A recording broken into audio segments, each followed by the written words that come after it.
Hey there, and welcome to Crime for Sleep. I know you're having trouble falling asleep, so let me keep you company with true crime stories from around the world. Before we dive in, I'm curious, where did you first hear this one? If you enjoy these stories, don't forget to like, comment, and subscribe. Now get comfortable, and let's get into tonight's case. Story 1, I wasn't looking for anything, just organizing, clearing out the spare room. But then I saw it, a narrow closet flush with the wall with thick nails hammered through the frame from the inside. The wood around each nail had splintered outward like something had pushed against it again and again. There were no tools nearby, no dust, no webs, just silence. When I pried it open, the space behind was shallow, dark, and perfectly empty, except for a pair of shoes facing out, still warm. The leather was soft beneath my fingertips, still holding heat as if someone had just stepped out of them. I pulled my hand back, but the warmth lingered on my skin. The shoes were ordinary brown Oxfords, well worn but cared for, size 9, maybe 10. They sat perfectly aligned, toes pointing toward me, as if their owner had simply vanished mid-step. I crouched lower, peering into the shallow space. The closet couldn't have been more than 2 feet deep, yet it felt endless in that moment. The air inside carried a faint scent, something familiar I couldn't place. Cedar, maybe, or old paper. Something that reminded me of my grandfather's study, though I hadn't thought of that room in years. My phone's flashlight revealed scratches along the interior walls, deep grooves like fingernails had clawed at the wood. The pattern was methodical, almost deliberate. Vertical lines, perfectly parallel, covering every surface I could see. At the back wall, the scratches converged into what looked like words, but the letters were too distorted to read clearly. I reached for the shoes, then stopped. The warmth had faded, but now I could feel something else, a subtle vibration in the floorboards beneath my knees. It pulsed rhythmically, like a heartbeat echoing through the house's bones. When I pressed my palm flat against the floor, the vibration stopped. When I lifted it, the pulse returned. Standing, I backed away from the closet. The room felt different now, smaller somehow. The afternoon light streaming through the windows seemed dimmer, though no clouds had passed overhead. I glanced at the nails scattered on the floor where I'd pried them from the door frame. They were bent at impossible angles, twisted as if they'd been wrenched from the inside by something desperate to escape. Or desperate to stay hidden. I picked up one of the nails, turning it over in my palm. The metal was warm, too warm and slightly sticky. When I rubbed my thumb across its surface, a thin film came away, something dark and viscous that smelled of copper and fear. I dropped the nail, but the scent clung to my skin. The house had been empty when I'd inherited it. The previous owner, a distant relative I'd never met, had left it to me with no explanation, no contact information, no history, just keys and a deed. The neighbors had been vague when I'd asked about the former occupant, offering only shrugs and half-remembered glimpses of someone who kept to themselves.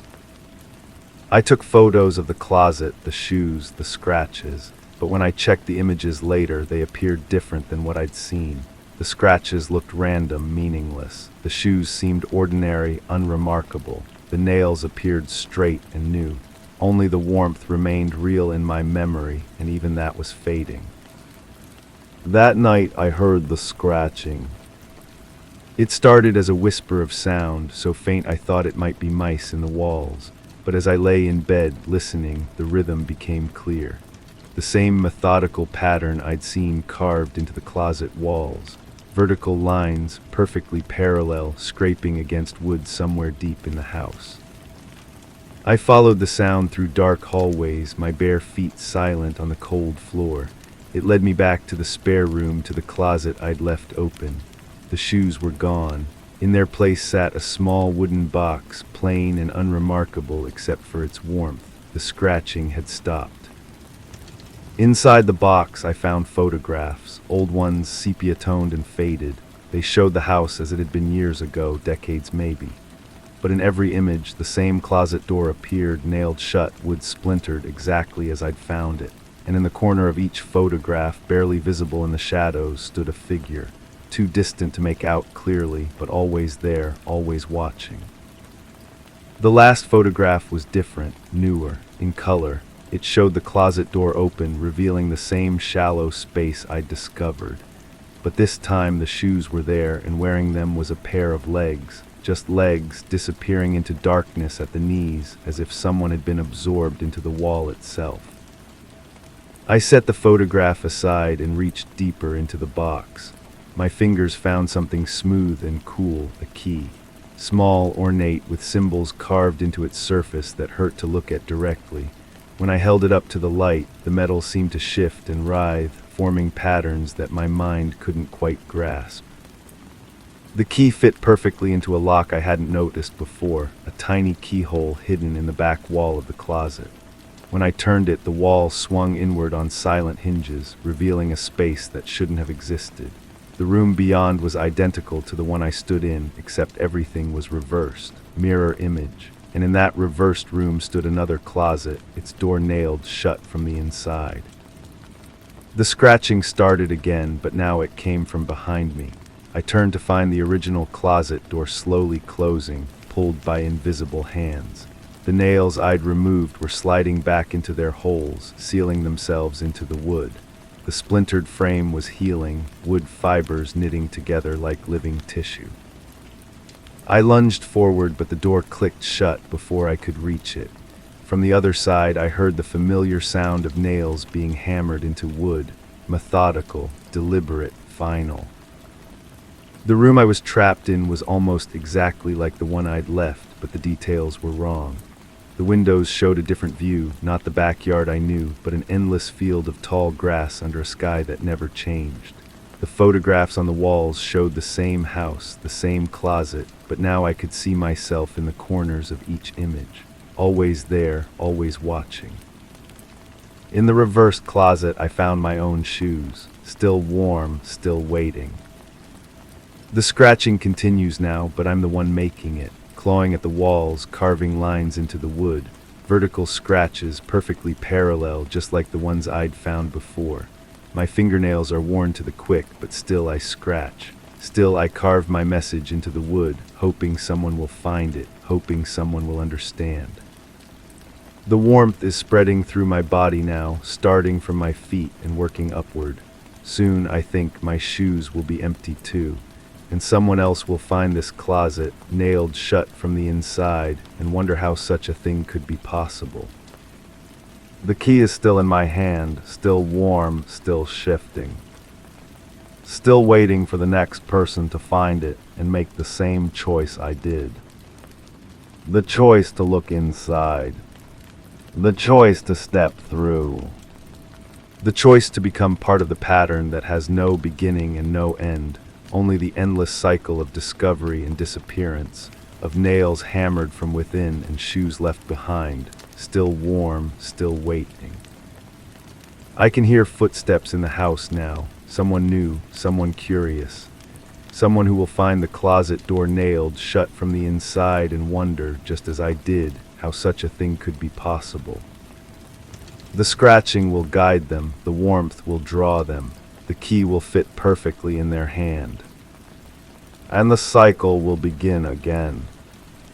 Story 2, not stains, not handprints, fingerprints, thousands of them, some small, some far too long, pressed into the paint like something had been crawling above me in circles for days. I hadn't seen them before, they weren't there the last time I looked, but now they stretched across the entire ceiling, spiraling inward toward where I slept. I moved my bed. The next night they shifted again, always over me, always fresh. The apartment had been perfect when I signed the lease.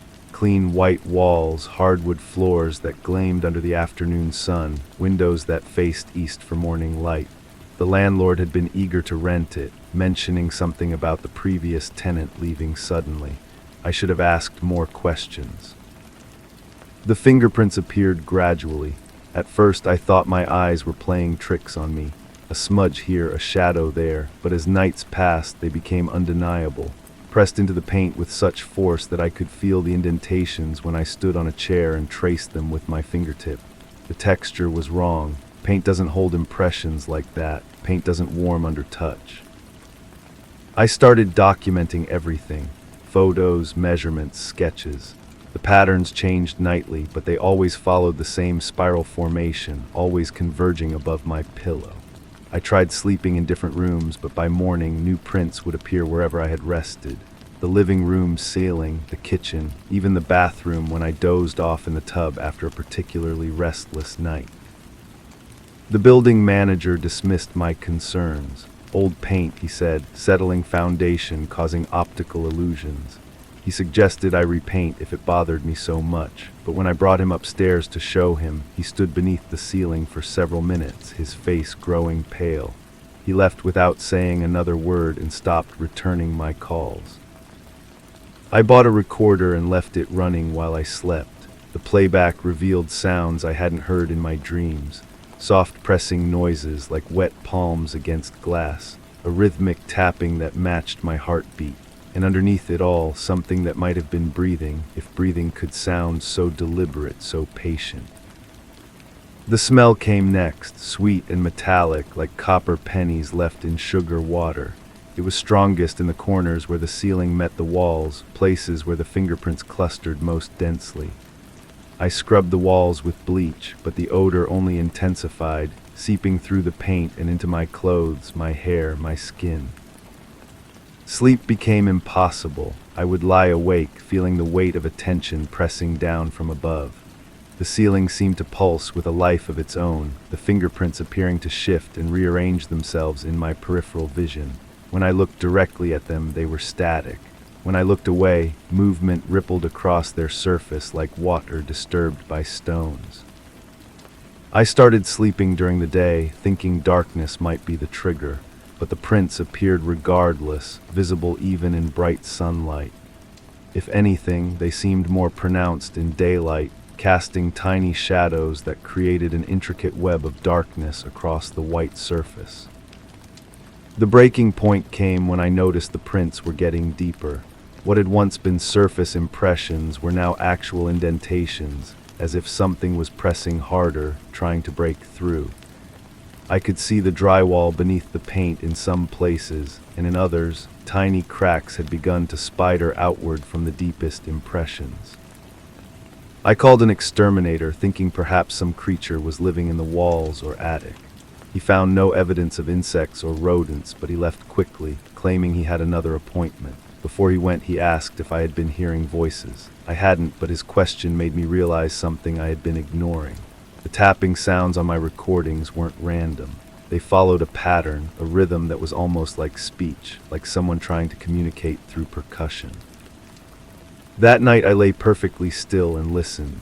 The tapping came as expected, but now I could hear the intentionality behind it.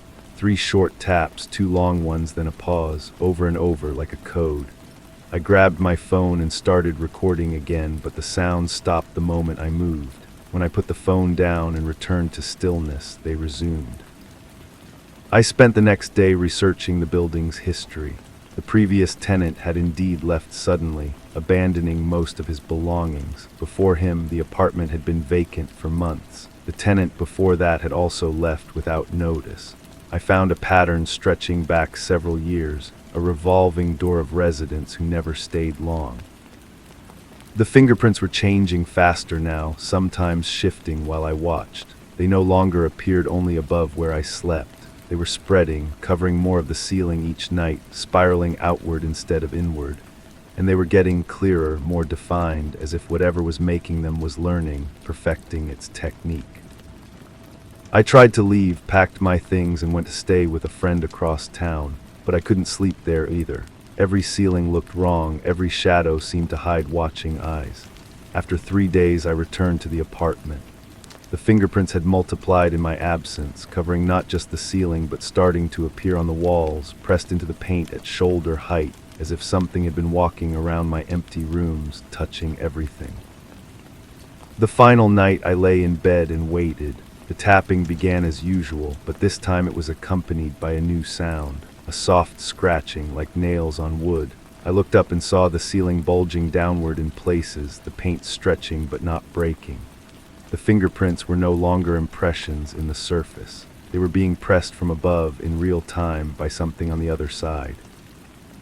I reached up and touched one of the bulges. It was warm and soft, and for a moment I felt something push back against my palm. The sensation was unmistakably human, unmistakably alive, skin against skin, separated only by a thin layer of paint and drywall. I pulled my hand back and scrambled out of bed. The bulging stopped, but the fingerprints remained, now deeper and more numerous than ever. I grabbed my things and ran. I found a new apartment across town, but I brought something with me. Not in my belongings, not in my clothes, in my perception. Every ceiling looks wrong now. Every night I check for new marks, new signs. I haven't seen any yet, but I know they're coming. The tapping has started again, faint but unmistakable, always just above where I rest my head. Sometimes I wonder if I'm still in that first apartment, if I never really left. The fingerprints taught me something I'm still trying to understand. There are spaces between spaces, places where attention can press through from impossible directions.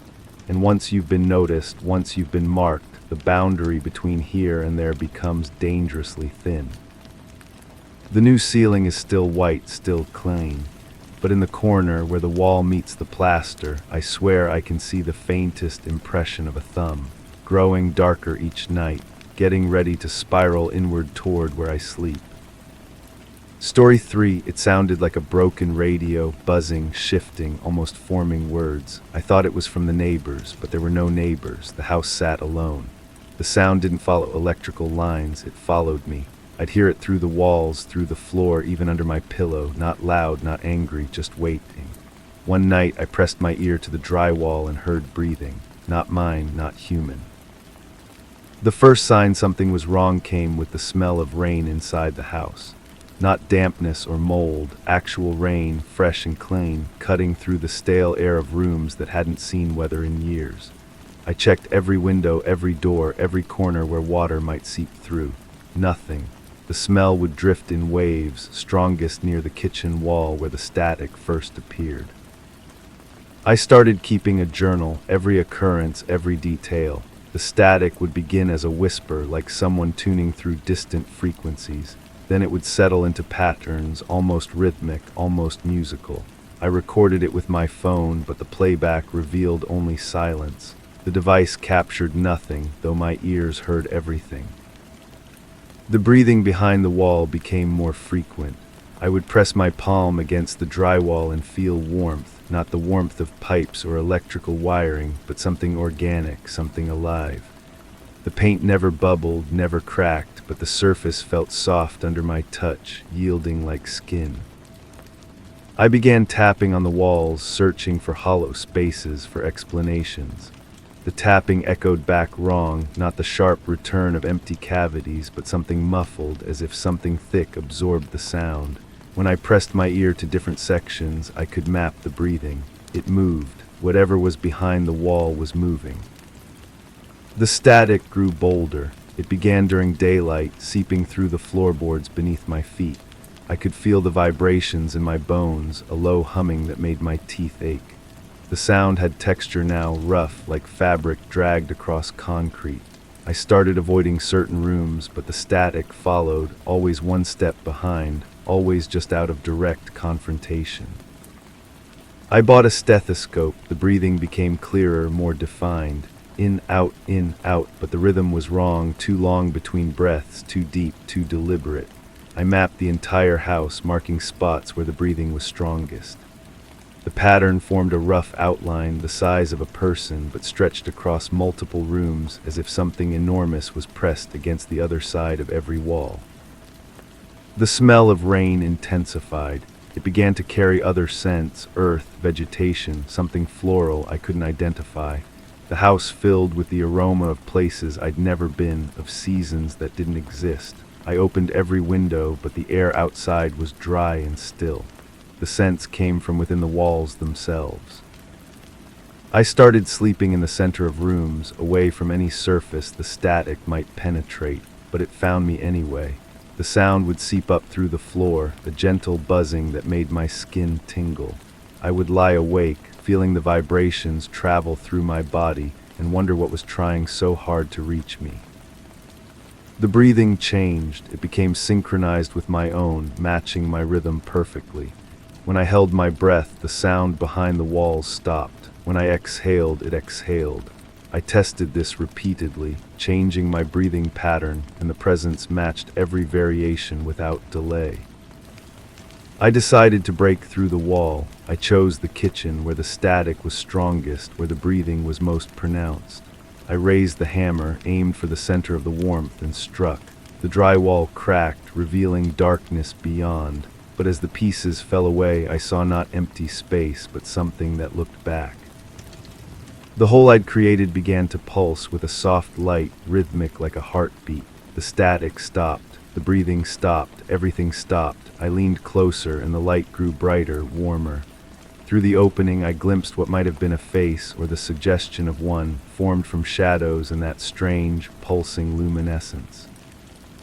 I reached toward the opening, and something reached back. Not a hand, but something that felt like one, warm and impossibly gentle. The moment we touched, the static returned, not as sound, but as sensation, flooding through my body like electricity. I understood then that the presence hadn't been trying to get out. It had been trying to let me in.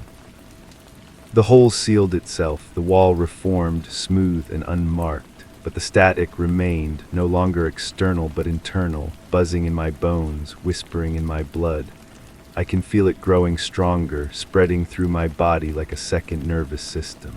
The breathing I hear now isn't coming from behind the walls. It's coming from inside me. I still keep the journal, though the words I write aren't always mine. Sometimes I find entries I don't remember making, written in my handwriting but describing places I've never seen. The static has become my voice, and my voice has become the static. I understand now that the walls were never the barrier. They were the invitation. Story 4, it was hung backwards, silver backing out, glass against the wall. No hooks, just nailed directly into the plaster. I only noticed it when I moved the dresser. Curiosity made me pry it free. When I flipped it around, I didn't see my reflection, not at first, just fog as if it were breathing from the inside. Then a handprint formed, not on the surface, beneath the glass, waiting to match mine. The apartment had been empty for months before I moved in. The landlord mentioned something about the previous tenant leaving suddenly, but I didn't ask questions. The rent was too good to pass up. Everything seemed normal during those first few weeks. I arranged my furniture, unpacked my books, settled into a routine. The mirror hung there backward, like a deliberate mistake I hadn't noticed until I decided to rearrange the bedroom. When I first touched the glass, it felt warm. Not the ambient warmth of a room, but something deeper, like skin that had been holding heat for hours. The fog cleared slowly, revealing not my face, but something else entirely. The handprint was small, delicate, pressed against the glass from the inside as if someone had been trapped there trying to push through. I pulled my hand away, but the print remained, perfectly defined against the silvered surface. I told myself it was condensation, some trick of temperature and humidity. Old mirrors sometimes developed strange marks, didn't they? But when I returned that evening, the handprint had moved, not dramatically, just a few inches to the left, as if whoever had made it was exploring the boundaries of their glass prison. I took a photograph with my phone, but the image showed only my own reflection, nothing unusual at all. The next morning, I found my coffee mug sitting on the dresser, steam still rising from the surface. I hadn't made coffee yet. I hadn't even been in the bedroom. The liquid was exactly the right temperature, as if someone had been waiting for me to discover it. When I looked at the mirror, 2 handprints pressed against the glass, both smaller than mine, both moving slowly across the surface like living things. I started keeping a notebook, documenting everything. The handprints appeared at different times, sometimes alone, sometimes in pairs. They would trace patterns I couldn't understand, spelling out shapes that almost looked like letters but weren't quite right. The glass grew warmer each day, and I began to notice other changes. The reflection showed my room, but not exactly. The walls were a different color, the furniture arranged differently. Sometimes I could see movement in the background, shadows that didn't correspond to anything in my actual room. The sounds started subtly. A soft tapping like fingernails against glass, but only when I was alone and the room was completely quiet. At first, I thought it was the building settling, pipes expanding, normal apartment noises. But the rhythm was too deliberate, too purposeful. It came in patterns of 3, then 5, then 7, always increasing by 2. When I tapped back, the sound stopped immediately, as if I had interrupted something important. I tried covering the mirror with a sheet, but the fabric wouldn't stay in place. It would slip away during the night, folding itself neatly on the floor as if removed by careful hands. I tried turning the mirror back around, but it fought me. The glass seemed to grow heavier, the frame more unwieldy. When I finally managed to flip it, the silver backing reflected nothing at all, just an empty void that made my eyes water when I looked directly at it. The handprints became more insistent. They would appear the moment I entered the room, pressing urgently against the glass, moving in agitated circles. The warmth spread beyond the mirror, heating the wall behind it until the plaster felt fever-hot to the touch. I could hear something behind the wall now, not just tapping but scratching, as if something small and determined was trying to claw its way through. One evening I noticed the reflection had changed again. The room behind the glass was completely different now, furnished with antique pieces I had never seen before. A small figure sat in the corner, hunched over something I couldn't quite make out. When I leaned closer, the figure looked up. It was a child, though the features were indistinct, blurred as if seen through water. The child raised one hand and pressed it against the glass, and I watched as the familiar handprint bloomed on my side of the mirror. I reached out instinctively, my palm moving toward the glass. The moment my skin made contact, the warmth became scorching. The child's mouth opened in what might have been a scream, though I heard nothing.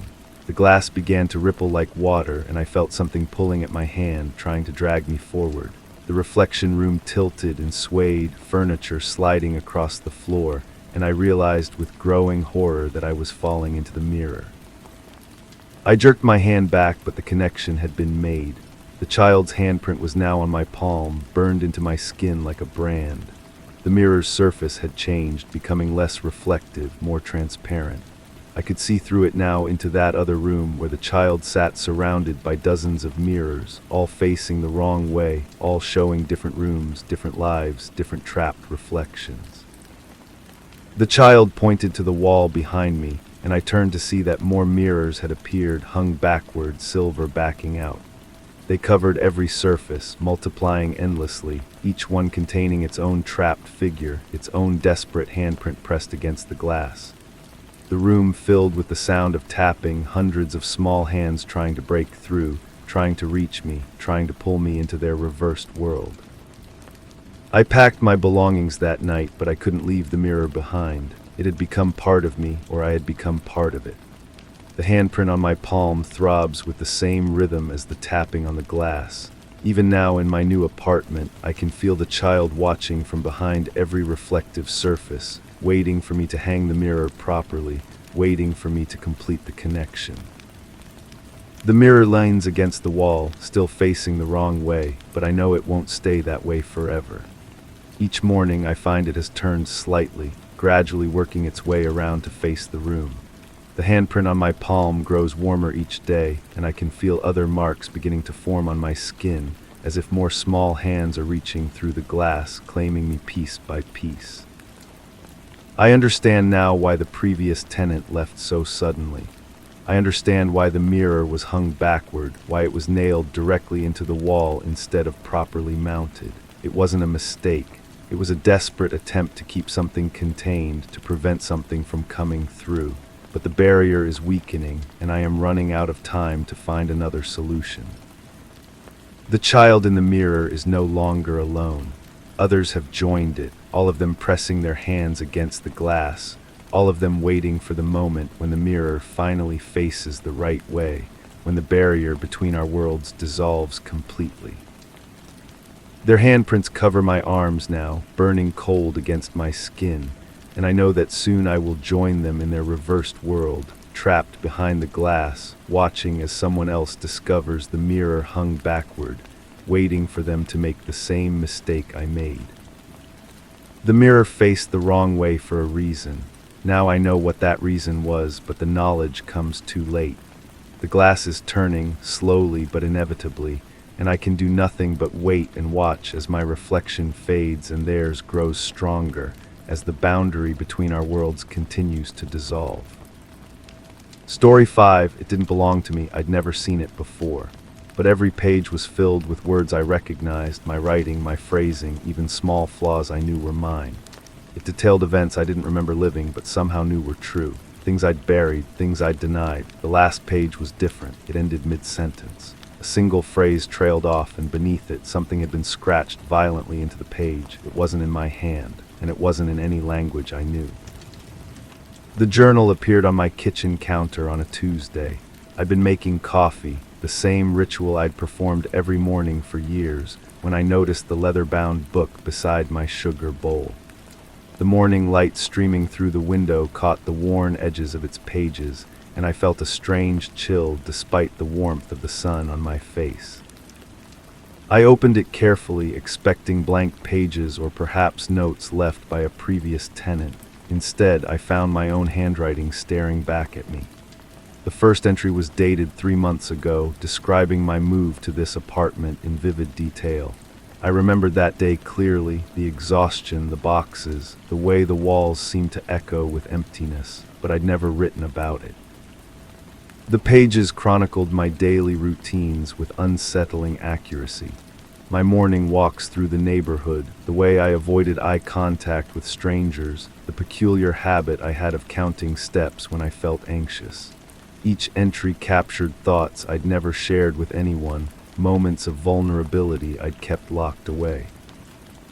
I ran my fingers across the ink, feeling the slight impressions left by the pen pressure. The paper was real, the handwriting undeniably mine, yet I had no memory of writing any of it. The sensation was like discovering a room in your house you'd never noticed before, furnished with your belongings but arranged by someone else's hand. As I read deeper, the entries began describing conversations I'd had with neighbors, word-for-word recreations of exchanges I barely remembered having.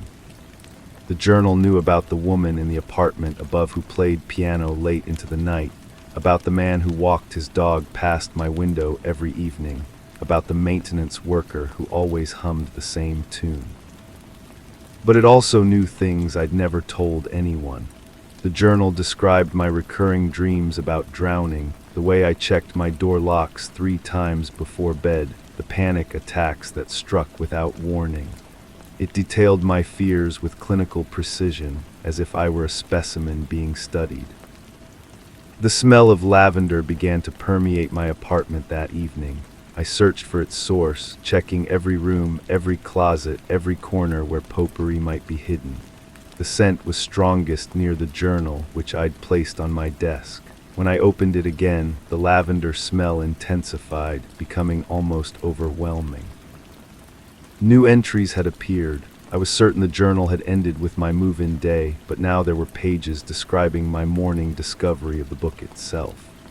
The handwriting was mine, but the perspective was wrong.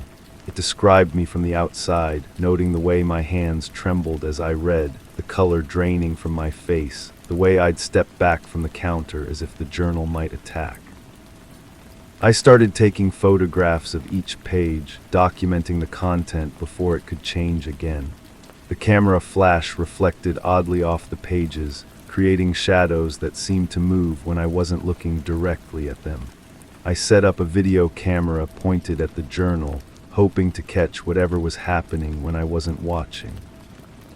The footage showed nothing unusual, just me reading and rereading the same pages, my expression growing more haunted with each viewing.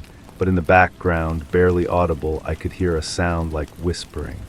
When I enhanced the audio, the whispers became clearer, though still indistinct. They seemed to be coming from the journal itself.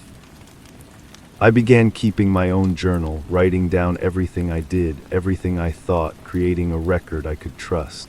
But when I compared my notes to the mysterious journal, I discovered discrepancies. The book described conversations I'd forgotten, reactions I'd had that I didn't remember having, emotions I'd apparently felt but couldn't recall. The lavender smell grew stronger each day. My neighbors began commenting on it, asking if I'd changed perfumes or started burning candles. They could smell it too, which somehow made it worse. The journal wasn't just affecting me, it was bleeding into the world around me. I stopped sleeping well. The journal had begun describing my dreams before I had them. I'd wake up and find new entries detailing nightmares that wouldn't come for hours, describing the cold sweat and racing heartbeat that hadn't yet occurred.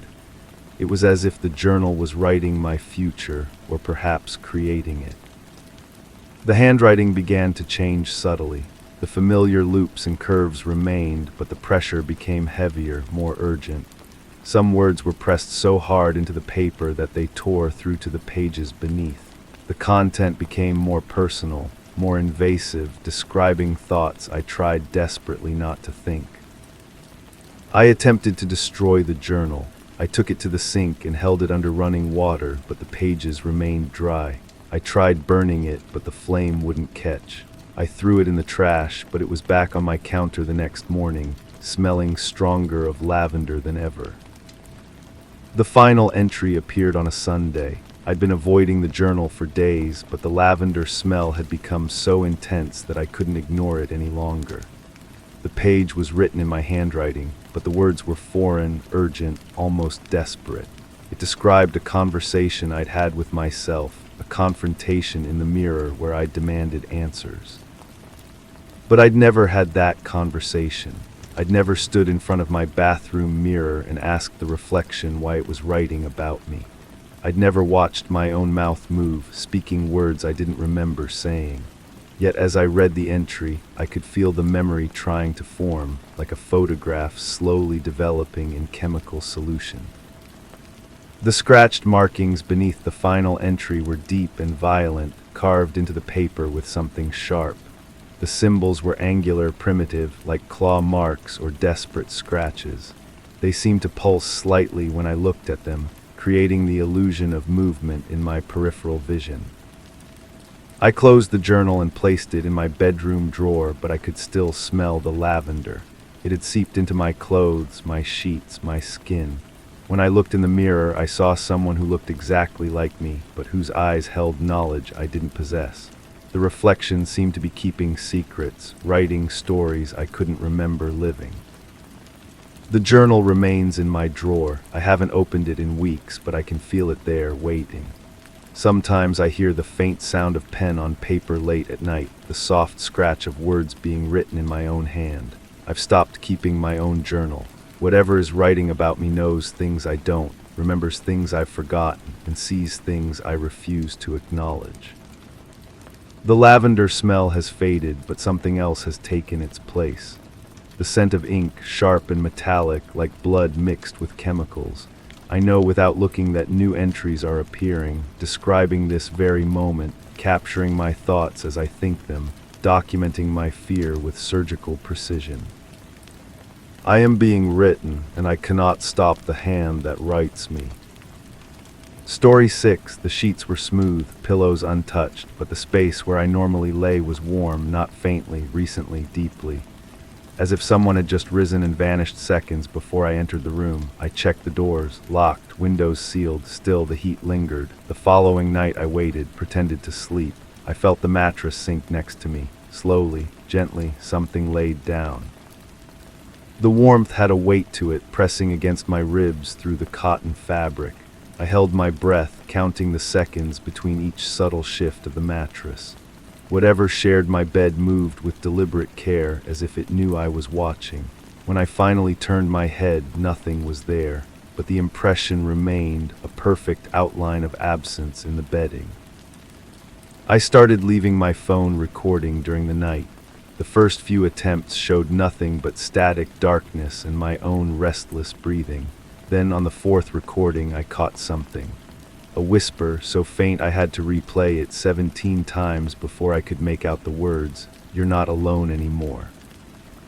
The voice wasn't mine. It carried an accent I couldn't place, speaking English with a cadence that felt both ancient and intimate.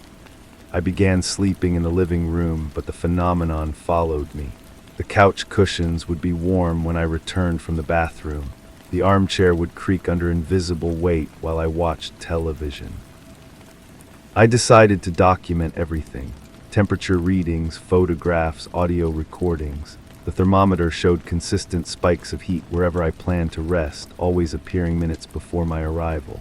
The photographs revealed nothing unusual, but when I examined them closely, I noticed the shadows fell wrong. My shadow, cast by the overhead light, stretched toward the window, but there was another shadow, fainter, reaching in the opposite direction. Sleep became impossible. I would lie still, feeling the presence settle beside me, its warmth seeping through the blankets. Sometimes I heard breathing that wasn't mine, steady and measured, perfectly synchronized with my heartbeat. I tried changing rooms, sleeping at different hours, even rearranging the furniture. Nothing worked. The breaking point came when I decided to confront it directly. I bought a thermal camera, the kind used by paranormal investigators. That night, I set it up facing the bed and spoke aloud to the empty room. "I know you're here. What do you want?" The camera screen showed my own body heat as a bright yellow outline, but as I watched, another shape began to form beside me on the bed, not yellow like living warmth, but a deep, pulsing red.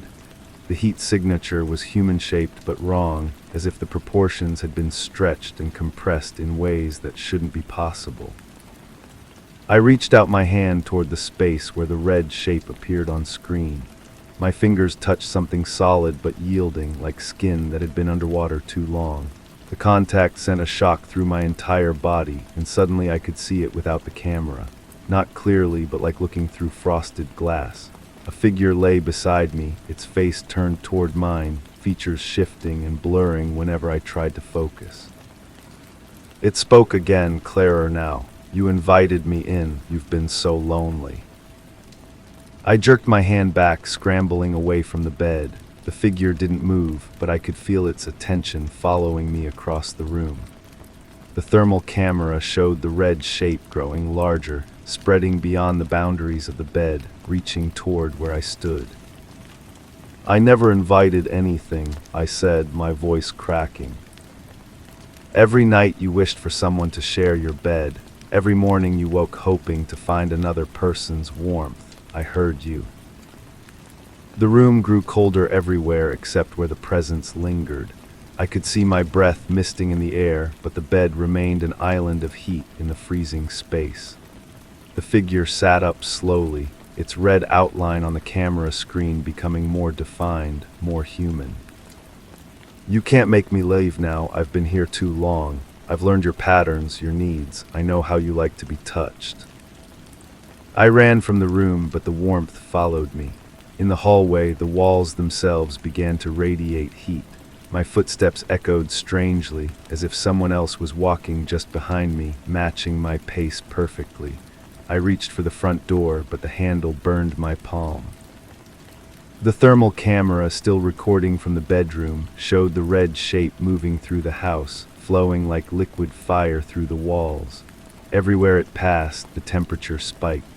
I was trapped in a furnace of invisible presence, feeling watched from every angle. I haven't left the house since. The thing doesn't hurt me, not exactly. It simply exists beside me, sharing every moment, every breath. When I eat, I feel another mouth moving in perfect synchronization. When I shower, the water runs warmer than it should. When I try to sleep, it settles against me with increasing boldness, its weight becoming more solid each night. The thermal camera broke on the 7th day, the screen melting from the inside out, but I don't need it anymore. I can see the presence clearly now, watching me as I write this. It looks almost human, except for the eyes. They're too bright, too knowing, reflecting heat instead of light. It's learning to be more solid, more real. Each day it becomes easier to touch, harder to ignore. Sometimes I catch myself reaching for it, craving the warmth it provides. The loneliness that once consumed me has been replaced by something worse, the knowledge that I'm never truly alone, never truly myself. The bed is always warm now, even when I'm not in it. The presence has spread to every surface, every corner of my life. I've become its host, its anchor to this world. And the most terrifying part isn't that I can't make it leave. It's that I no longer want it to. Story 7. While tearing up the old carpet, I noticed dark stains beneath the boards, dried, crusted, almost black. I thought it was old varnish until I pried one loose. A thick, sticky trail oozed from the seam. I touched it, still wet, still warm, no pipes below, no animals, no reason. I covered it back up, but the stain kept spreading inch by inch toward the bedroom, toward me. The smell hit me first, metallic, copper-sweet, like pennies left in rain. I knelt closer to the floorboards, pressing my palm against the wood. The surface pulsed beneath my touch, a rhythm too deliberate to be settling timber, too steady to be pipes. The liquid had darkened the grain in perfect spirals, as if something beneath was trying to communicate through the wood itself. I grabbed my phone and switched on the flashlight, directing the beam between the gaps. The light caught something moving, not flowing like water, but writhing, contracting. I blinked hard, certain my eyes were playing tricks, but when I looked again, the movement had stopped. Only the stain remained, wider now, creeping toward the wall where my bed sat. My rational mind kicked in. Old houses bleed rust from hidden pipes. Condensation creates strange patterns. Wood rot produces unusual odors. I repeated these explanations while walking to the basement, each step echoing hollow beneath my feet. The concrete floor below showed no signs of moisture, no burst pipes, no logical source for what seeped upstairs. Back in the bedroom, I pulled up more carpet sections. The stain had spread faster than seemed possible, forming intricate patterns that reminded me of branching veins. I traced one line with my finger, noting how it curved precisely around the spot where I usually placed my feet when getting out of bed. Another branch extended toward my pillow, stopping just short of where my head would rest. I started documenting everything. Photos of the patterns, measurements of the spread, samples of the liquid in small containers. Under my phone's camera, the substance appeared different, darker, more viscous, with tiny specks that seemed to move independently. I zoomed in on one speck, watching it dart between the larger mass like a trapped insect. The recording feature captured sounds I hadn't noticed before. Subtle scratching, like fingernails on wood, emanating from beneath the floorboards. When I played it back, the scratching formed a pattern, 3 short, 2 long, 3 short again. I knew that rhythm. I'd heard it before, in quiet moments when I thought the house was settling. I pressed my ear to the floor, listening. The scratching grew louder, more insistent. Between the sounds, I heard something else, a whisper, too faint to understand but distinctly human. I recorded again, boosting the volume on playback. The whisper became clearer, though the words remained foreign, spoken in a language that seemed to bypass my ears and speak directly to some deeper part of my mind. The temperature in the room began to drop, not gradually, but in waves, as if something was drawing heat from the air. My breath formed small clouds, yet the thermostat read normal. I touched the floorboards again. They were warm, warmer than they should be, while everything else grew cold. I decided to sleep elsewhere that night, but found myself returning to the bedroom repeatedly. Each time the stain had grown, now covering nearly half the floor. The patterns had become more complex, resembling a map of underground rivers or the nervous system of some vast organism. I took more photos, comparing them to earlier shots. The changes weren't random, they followed a deliberate design, as if something was preparing. The whispers grew stronger. I could almost make out words now, though they seemed to come from inside my head rather than through my ears. They spoke of deep places, of things that lived in the spaces between spaces, of hunger that existed before hunger had a name. I found myself writing down fragments, words that came to me in dreams and half-waking moments. 3 days passed. The stain now covered the entire floor, its surface shifting constantly like disturbed water. I could no longer enter the room without feeling dizzy, as if the floor was tilting beneath my feet. The whispers had become a constant presence, offering knowledge I didn't want but couldn't ignore. I attempted to clean the stain with bleach, scrubbing until my hands were raw. The liquid laughed at my efforts, bubbling and hissing before reforming exactly as before. I tried covering it with new boards, but the stain seeped through, darker and more insistent than ever. Each attempt to fight it only seemed to feed it, making it stronger. On the fourth night, I woke to find the stain had spread beyond the bedroom. Dark veins traced along the hallway walls, pulsing with their own inner light. The whispers had become a chorus, dozens of voices speaking in unison, telling me things about the house, about previous occupants, about what lived in the spaces between the foundation and the earth.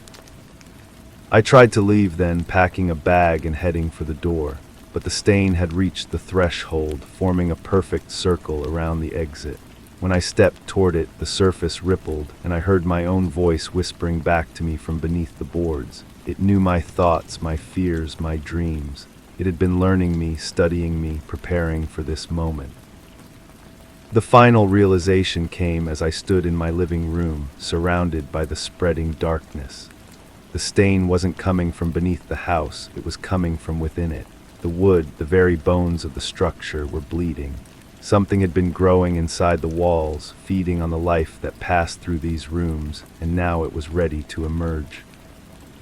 I understood then why the previous owners had left so suddenly, why the house had sat empty for months before I bought it.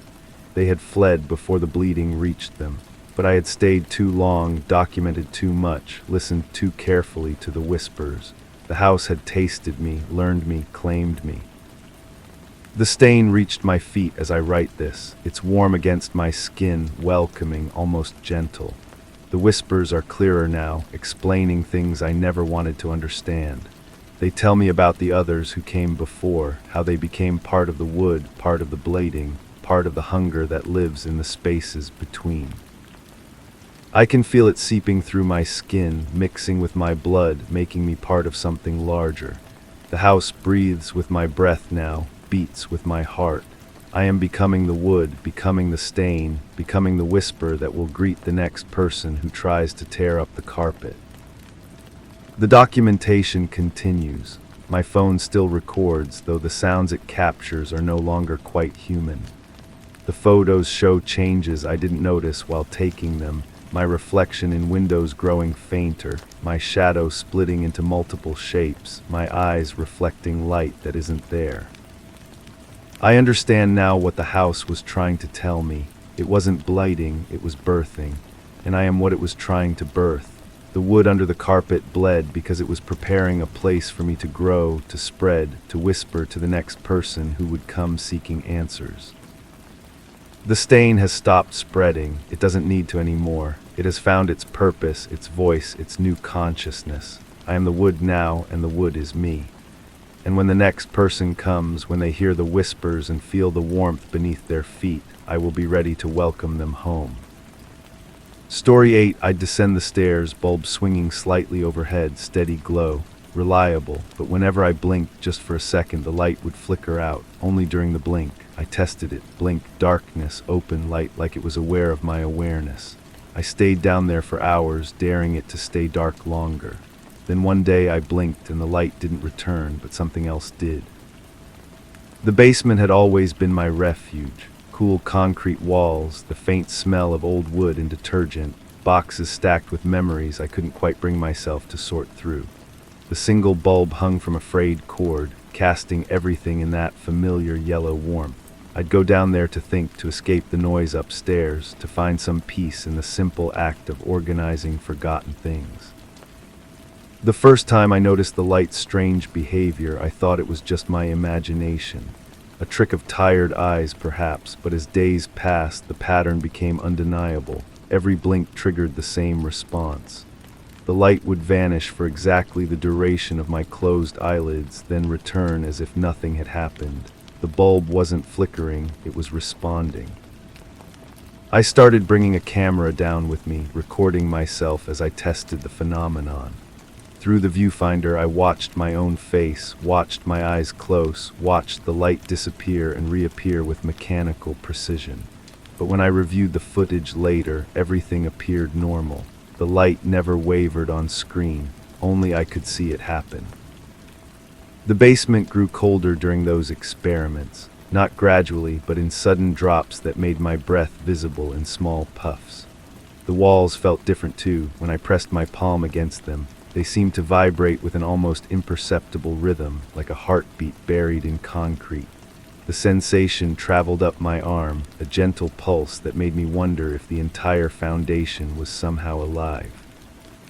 I began documenting everything. Notes scrawled in margins, sketches of shadow patterns, recordings of the subtle sounds that seemed to emerge from the walls themselves. Whispers that weren't quite words, electronic hums that had no source, the soft scraping of something moving just beyond perception. The more I recorded, the more active everything became. The smell changed too. What had once been the comforting scent of old wood transformed into something else. Ozone, like air after lightning, mixed with something metallic that made my teeth ache. It was strongest near the corner where the oldest boxes were stacked, where the walls met in angles that seemed slightly off, as if the geometry itself was wrong. One evening I decided to test the limits. I positioned myself directly under the light and closed my eyes, counting slowly. 1 second, 2, 3. When I opened them, the light was gone, but I wasn't in darkness. Instead, the basement was illuminated by a soft blue glow that seemed to come from everywhere and nowhere. The walls looked different, smoother, newer, as if the years of wear had been erased. The boxes were gone. In their place stood someone else. They didn't look at me directly, but I could feel their attention like weight on my skin. Their form was familiar yet wrong, like looking at myself in a funhouse mirror. They moved with purpose, arranging objects I couldn't quite see, organizing space that didn't exist when the yellow light was on. I tried to move, to speak, to break whatever spell had settled over the basement, but my body felt distant, disconnected. I was watching myself from somewhere else, observing my own stillness, while this other version of me worked in the blue-lit space that occupied the same location as my basement, but belonged to somewhere else entirely. The blue light began to pulse, synchronizing with the heartbeat rhythm I'd felt in the walls. With each pulse, the other person became more solid, more real, while I felt myself growing transparent. They were replacing me, taking over my space, my reality, my very existence in this small concrete room. I forced myself to blink again, desperate to return to the familiar yellow glow. But when I opened my eyes, the bulb remained dark. The blue light was gone too, leaving me in complete blackness. Yet I wasn't alone. I could hear breathing that wasn't mine, feel movement in the air that suggested presence without form. My hands found the light switch by the stairs, flicked it repeatedly. Nothing. I climbed toward the door, feeling my way along the wall, but the stairs seemed to stretch endlessly upward. The basement had become something else, somewhere else, a space that existed in the gap between blinks, between thoughts, between moments of awareness. When I finally reached what should have been the door, I found only more wall. The basement had no exit anymore. It had become a perfect prison, a place where the rules of physics bent around observation and awareness, where blinking was a doorway to spaces that shouldn't exist. I still live down here, though I'm not sure what living means anymore. The light never came back, but I've learned to see in the darkness. Sometimes I catch glimpses of that other person, still organizing, still working, still existing in the space between blinks. They're more solid now, more real than I am. And sometimes, when the darkness feels particularly thick, I wonder if I'm the one who's been replaced. If I'm the ghost in someone else's basement, trapped in the space between their blinks, organizing shadows while they lived the life I thought was mine. The basement light turned off when I blinked, but I'm beginning to understand that I was never the one doing the blinking. Story 9, it wasn't just quiet, it was suffocating. No hum of electricity, no creaking pipes, even my own breath seemed muffled. I clapped, no echo, I screamed. It died in my throat. The silence pushed against me, filled my mouth, pressed into my ears. Then came the sound, not from outside, but inside my head. A single word, repeated once, and then silence again, deeper than before. The apartment felt wrong that morning, not broken or damaged, just wrong. The walls breathed differently. The air tasted metallic, like copper pennies left in rain. I touched the kitchen counter and felt it pulse, a gentle throb beneath my palm, warm and alive. When I pulled my hand away, the warmth lingered on my fingers for minutes. I started documenting everything, first in my phone, then on paper when the screen began flickering words I didn't type. The handwriting looked like mine, but the thoughts weren't. Listen closer, I had written. The silence has layers. I pressed my ear to the wall, nothing, then something, a rhythm, faint but persistent, like a heartbeat but slower, deeper. I followed it from room to room. The sound grew stronger near the bathroom mirror. I leaned closer, my breath fogging the glass. Behind the fog, my reflection moved differently. Its lips were moving, mine weren't. The recorder app on my phone captured hours of nothing, but when I played it back through headphones, I heard whispers beneath the static. They weren't speaking any language I recognized, yet somehow I understood. They were counting, backward, from numbers I couldn't quite grasp. I began leaving notes for myself, reminders of what was real. The silence started Tuesday. My reflection moves wrong. The walls are warm, but each morning I found new notes in my handwriting. You're hearing us now. The counting almost finished. Don't trust the mirror. The silence grew denser. It'd wait now, pressing down on my chest when I tried to sleep.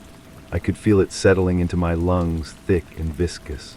I started sleeping with music, but the headphones would slip off during the night, and I'd wake to find them playing songs I'd never heard. Songs with no words, just that same backward counting. The apartment began changing in small ways. The bathroom door handle turned the wrong direction. The refrigerator hummed a tune I recognized but couldn't name. My reflection in the kitchen window showed a room behind me that wasn't there when I turned around, a room with someone else sitting at my table, writing in a notebook that looked like mine. I tried to leave. The hallway outside my door stretched impossibly long. I walked for what felt like hours, passing the same neighbors' doors over and over. The elevator buttons wouldn't press. The stairs led up no matter which direction I climbed. I always ended up back at my door, key in hand, though I didn't remember taking it out. The whispers grew louder, not in volume, but in clarity. They weren't counting anymore. They were calling, my name but pronounced wrong, stretched out, made alien. I found myself responding, having conversations with the silence. It told me things about the others who had lived here before me, about the ones who had listened too closely, about the room behind the mirror that wasn't quite a room. The breaking point came when I realized I was writing the notes to myself, not the encouraging ones, the other ones, the ones that warned me to listen, to pay attention, to let the silence in. I watched my hand move across the paper, forming words I wasn't thinking. The handwriting was mine, but the thoughts belonged to something else, something that had been waiting in the quiet spaces between sounds. I smashed the bathroom mirror. The glass fell in perfect silence, each shard hitting the floor without sound. Behind where the mirror had been, I saw it, the other room, the one from the window's reflection, empty now but with fresh writing on the walls, my handwriting, hundreds of messages covering every surface, some in languages I didn't know, some in symbols that hurt to look at directly. The silence rushed out of that space like water from a broken dam. It filled my mouth, my lungs, my thoughts. I tried to scream, but only the silence came out. It poured from my throat in waves, adding to the suffocating quiet that had been building for days. Now I understand. The silence wasn't around me. It was inside me, growing, feeding on every sound I didn't make, every word I didn't speak. It had been patient, letting me think I was investigating it, when really it was investigating me, learning how to be me, how to think like me, how to write like me. I'm still here in the apartment that breathes wrong. The silence has settled into my bones now, making its home in the spaces between my thoughts. Sometimes I catch myself writing notes I don't remember, having conversations with voices that sound like mine but aren't. The mirror is gone, but the room behind it remains, growing larger each day. The others who lived here before me, I can hear them now in the layers of silence. They're still here, still listening, still letting the quiet things in. We're all here together in the spaces between sounds, in the pauses between breaths. waiting for the next person to notice how wrong the silence feels.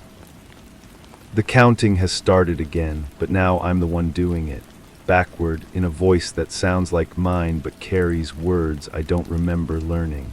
The silence has found its voice, and it's wearing my throat like a glove.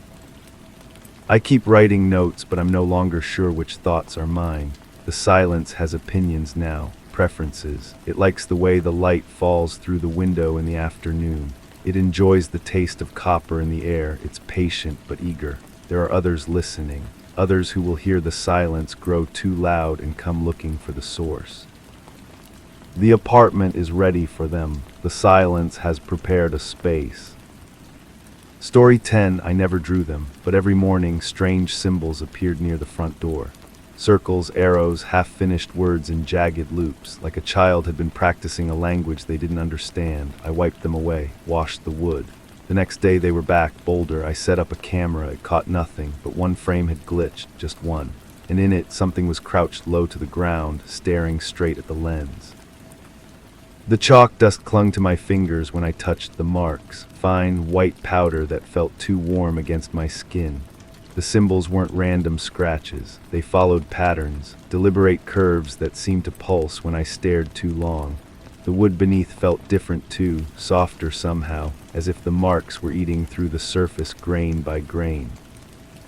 I started documenting everything, photographing the symbols before erasing them, measuring their exact positions. The marks appeared in the same spots, but the symbols changed, evolved. What started as simple circles became complex spirals. The arrows multiplied, pointing in directions that made no geometric sense. The half-words grew longer, more urgent, though I couldn't decipher their meaning. The first sound came 3 days later, a soft scratching like fingernails on wood. I pressed my ear to the door. The sound stopped. When I pulled away, I could smell something metallic. Copper pennies left in rain. The odor lingered in my nostrils long after I stepped back.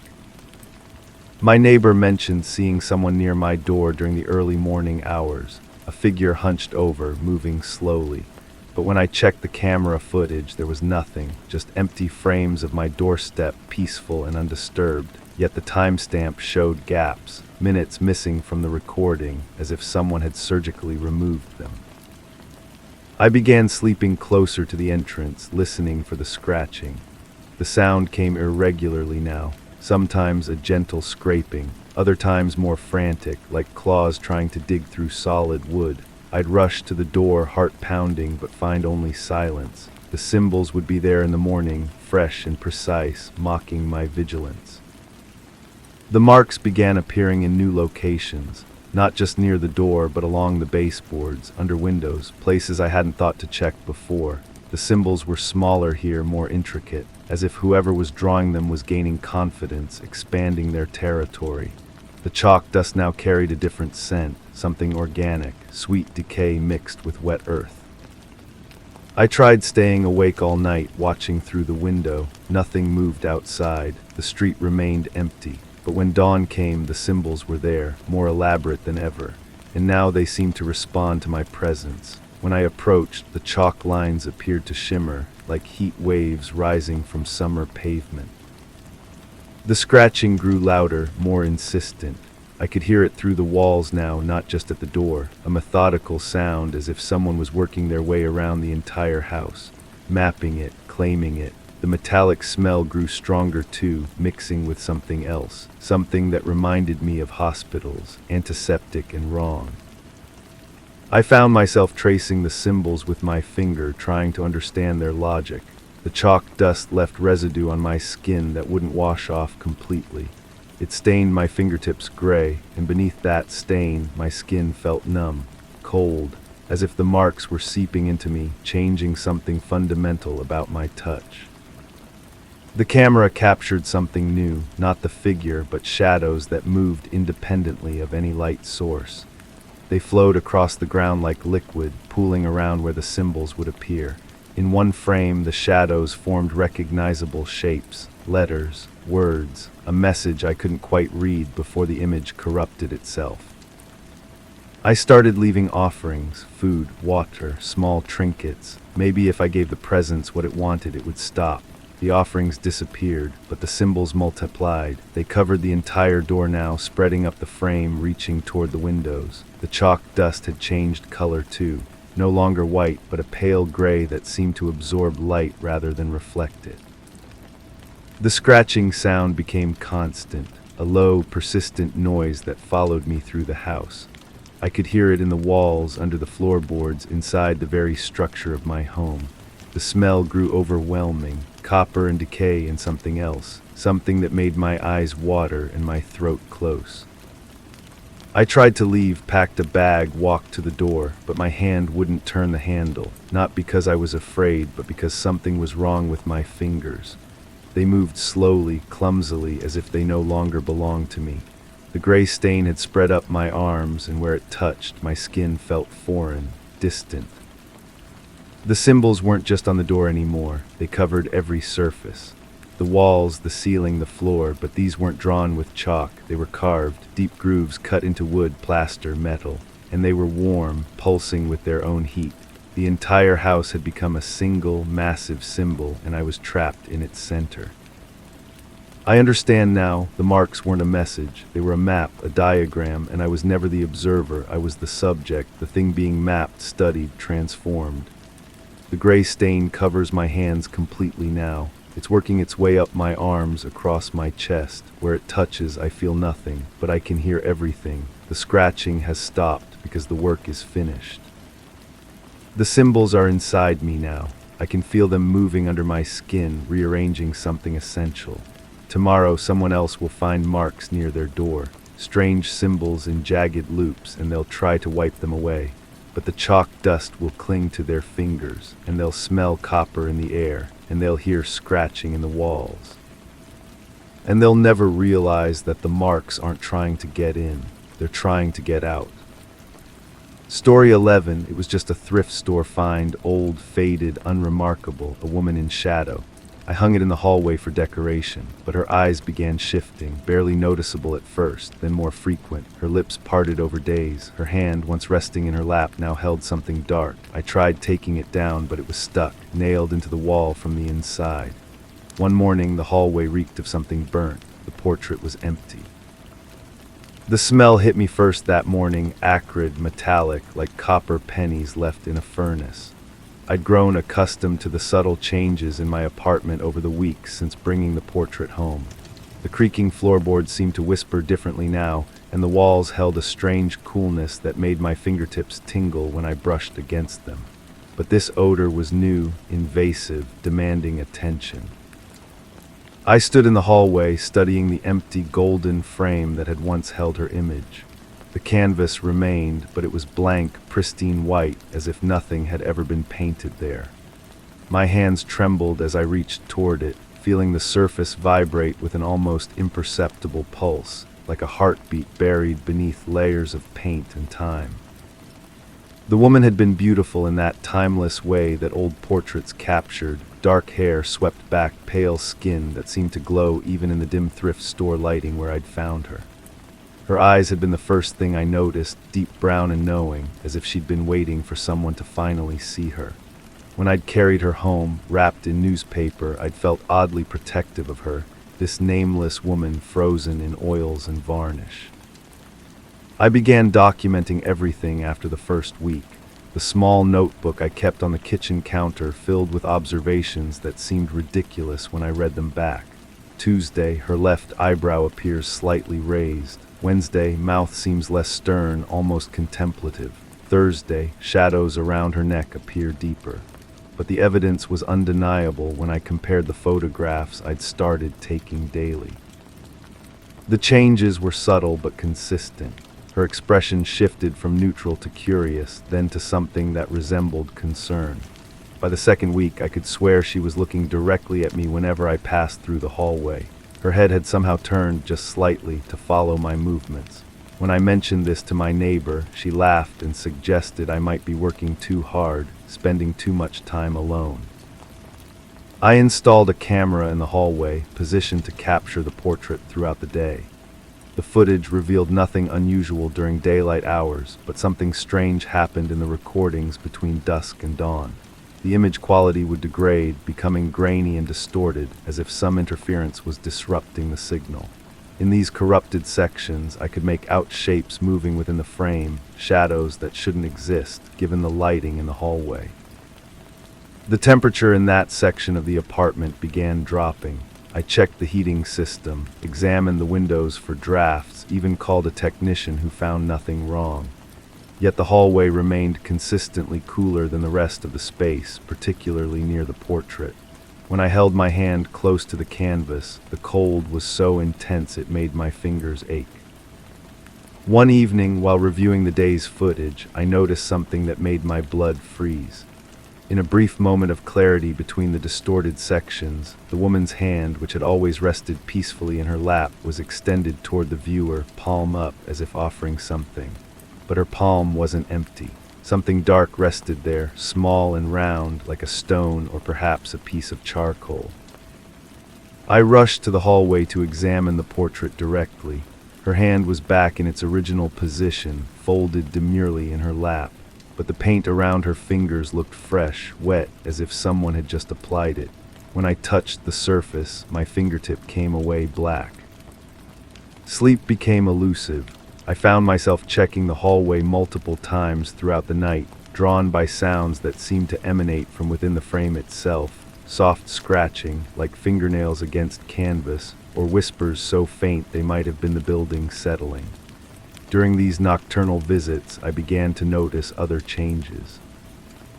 The background of the portrait, originally a simple dark wash, now contained suggestions of depth. Shadows that implied corners, alcoves, spaces that extended beyond the visible canvas. I tried researching the painting's history, visiting the thrift store where I'd purchased it, but the elderly woman behind the counter claimed no memory of it. According to her records, no such item had been donated or sold in recent months. When I showed her the photograph I'd taken on the day of purchase, she studied it with genuine confusion, insisting she'd never seen the piece before. The psychological pressure intensified. Friends commented on my appearance, noting dark circles under my eyes, a distracted manner that hadn't been there before. I found myself avoiding the hallway when possible, taking longer routes through the apartment to reach the bedroom or bathroom. But the portrait seemed to exert a gravitational pull, drawing me back repeatedly to study its evolving features. By the third week, the changes had become dramatic. The woman's expression had shifted from neutral to urgent, her eyes wide with what appeared to be fear or warning. Her mouth was slightly open, as if she were trying to speak, and the shadows around her face had deepened to suggest movement, as if she were leaning forward, pressing against the confines of the frame. I decided to remove the portrait, but when I attempted to lift it from its hooks, it wouldn't budge. The frame seemed fused to the wall, despite being hung on simple picture wire. I examined the back, running my hands along the edges, and discovered something impossible. The wire wasn't attached to the frame at all. Instead, it appeared to pass through the wall itself, as if the portrait had been mounted from the inside. The tools I brought, hammer, crowbar, screwdriver, all proved useless. The frame remained fixed, immovable, as if it had grown from the wall rather than being hung upon it. Worse, my attempts to remove it seemed to agitate whatever force was at work. The temperature in the hallway plummeted, and the whispers became more audible, more insistent. In desperation, I covered the portrait with a sheet, but the fabric wouldn't stay in place. It would slip away during the night, pooling on the floor as if invisible hands had carefully removed it. I tried turning off the electricity to that section of the apartment, but the subtle glow that had begun emanating from the canvas continued unabated, a pale light that seemed to come from within the paint itself. The final night, I positioned myself in the hallway with my camera and notebook, determined to document whatever was happening. As the darkness deepened, the portrait began to change more rapidly than ever before. The woman's features became animated, her mouth moving as if she were speaking, her hands gesturing frantically within the confines of the frame. The background shifted and swirled, revealing glimpses of a room that extended far beyond the canvas boundaries. And then she looked directly at me, not the vague, painted gaze I'd grown accustomed to, but a focused, intentional stare that seemed to pierce through the glass and into my soul. Her mouth formed words I couldn't hear but somehow understood. "You have to leave, now." The temperature plummeted so suddenly that my breath came out in visible clouds. The whispers rose to a crescendo, and I realized they weren't coming from the portrait at all. They were coming from behind me, from the walls themselves, as if the entire apartment had become a conduit for whatever force the portrait had awakened. I fled that night, gathering only essential items before abandoning the apartment entirely. When I returned the next morning with the landlord to retrieve my belongings, we found the hallway filled with that acrid, metallic smell. The portrait frame remained on the wall, but the canvas was blank, pristine white, as if nothing had ever been painted there. The landlord examined the frame, puzzled by its apparent integration with the wall. When he attempted to remove it, he found the same impossible resistance I had encountered. Eventually, he left it in place, deciding it was a permanent fixture that would remain with the apartment. I never returned to live there, but I drive by sometimes, unable to resist the pull of unfinished business. The apartment remains vacant, despite being listed for rent. Prospective tenants view it and leave quickly, citing an unexplained unease about the space. From the street, I can see the hallway window, and occasionally, just for a moment, I glimpse a faint glow emanating from within. The notebook I kept during those weeks remains in my possession, filled with observations that seem surreal in the daylight but continue to haunt my sleep. The photographs I took are all blank now, showing only empty frames, as if the woman's image had been retroactively erased from existence. But I remember her face, her desperate final warning, and the crushing certainty that I was never meant to find that portrait. Sometimes in the periphery of my vision, I catch glimpses of her, not in mirrors or windows, but in the spaces between things, in the shadows that form when light hits objects at certain angles. She's still trying to warn me about something, still gesturing frantically with hands that hold secrets I was never meant to discover. The apartment may be empty now, but the portrait isn't gone. It's simply waiting, patient and hungry, for the next person to notice its subtle perfection among the forgotten treasures of a thrift store, to carry it home with innocent intentions, to hang it in their hallway and begin the slow, inexorable process of becoming part of whatever dark story it contains. And somewhere in a space that exists between the painted surface and the wall behind it, a woman continues her eternal vigil, trying to save the next unwitting soul from the fate she couldn't prevent for herself. Story 12. I drive the same way to work every day. Same trees, same fence line, but one morning a house sat there that hadn't been before.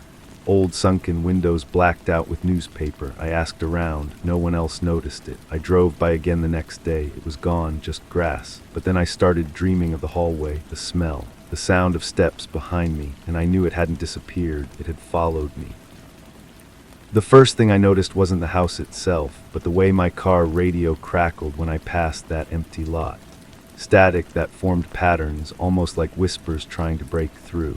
I turned the volume down, but the sound remained, seeping through the speakers like water through cracks. The air outside felt different too, heavier, carrying the scent of wet wood and something else I couldn't name. Something that reminded me of old photographs left too long in basements. I pulled over and stepped out. The grass where the house had been looked normal, but when I knelt and pressed my palm against the earth, it felt warm. Too warm for the cool morning air. I ran my fingers through the blades and found them slightly damp, though there had been no rain for days. The warmth traveled up my arm, settling somewhere deep in my chest like a stone. That night I drew what I remembered, every detail of the house that shouldn't have existed. The sagging porch, the way the front door hung slightly open, revealing nothing but darkness. The windows covered with yellowed newspaper, headlines I couldn't quite read but felt I should recognize. I sketched obsessively, filling page after page, each drawing more detailed than the last, as if the act of remembering was pulling more of the house into focus. The dreams started the same night. I walked through rooms that smelled of mildew and forgotten years. Wallpaper peeled in long strips, revealing wood underneath that pulsed like skin. My footsteps echoed differently in each room, sometimes hollow, sometimes muffled, as if the floor itself was listening. Behind me, always behind me, I heard other steps matching my rhythm perfectly. When I turned, the hallway stretched longer than it should have, and the steps continued ahead of me now, leading deeper into the house.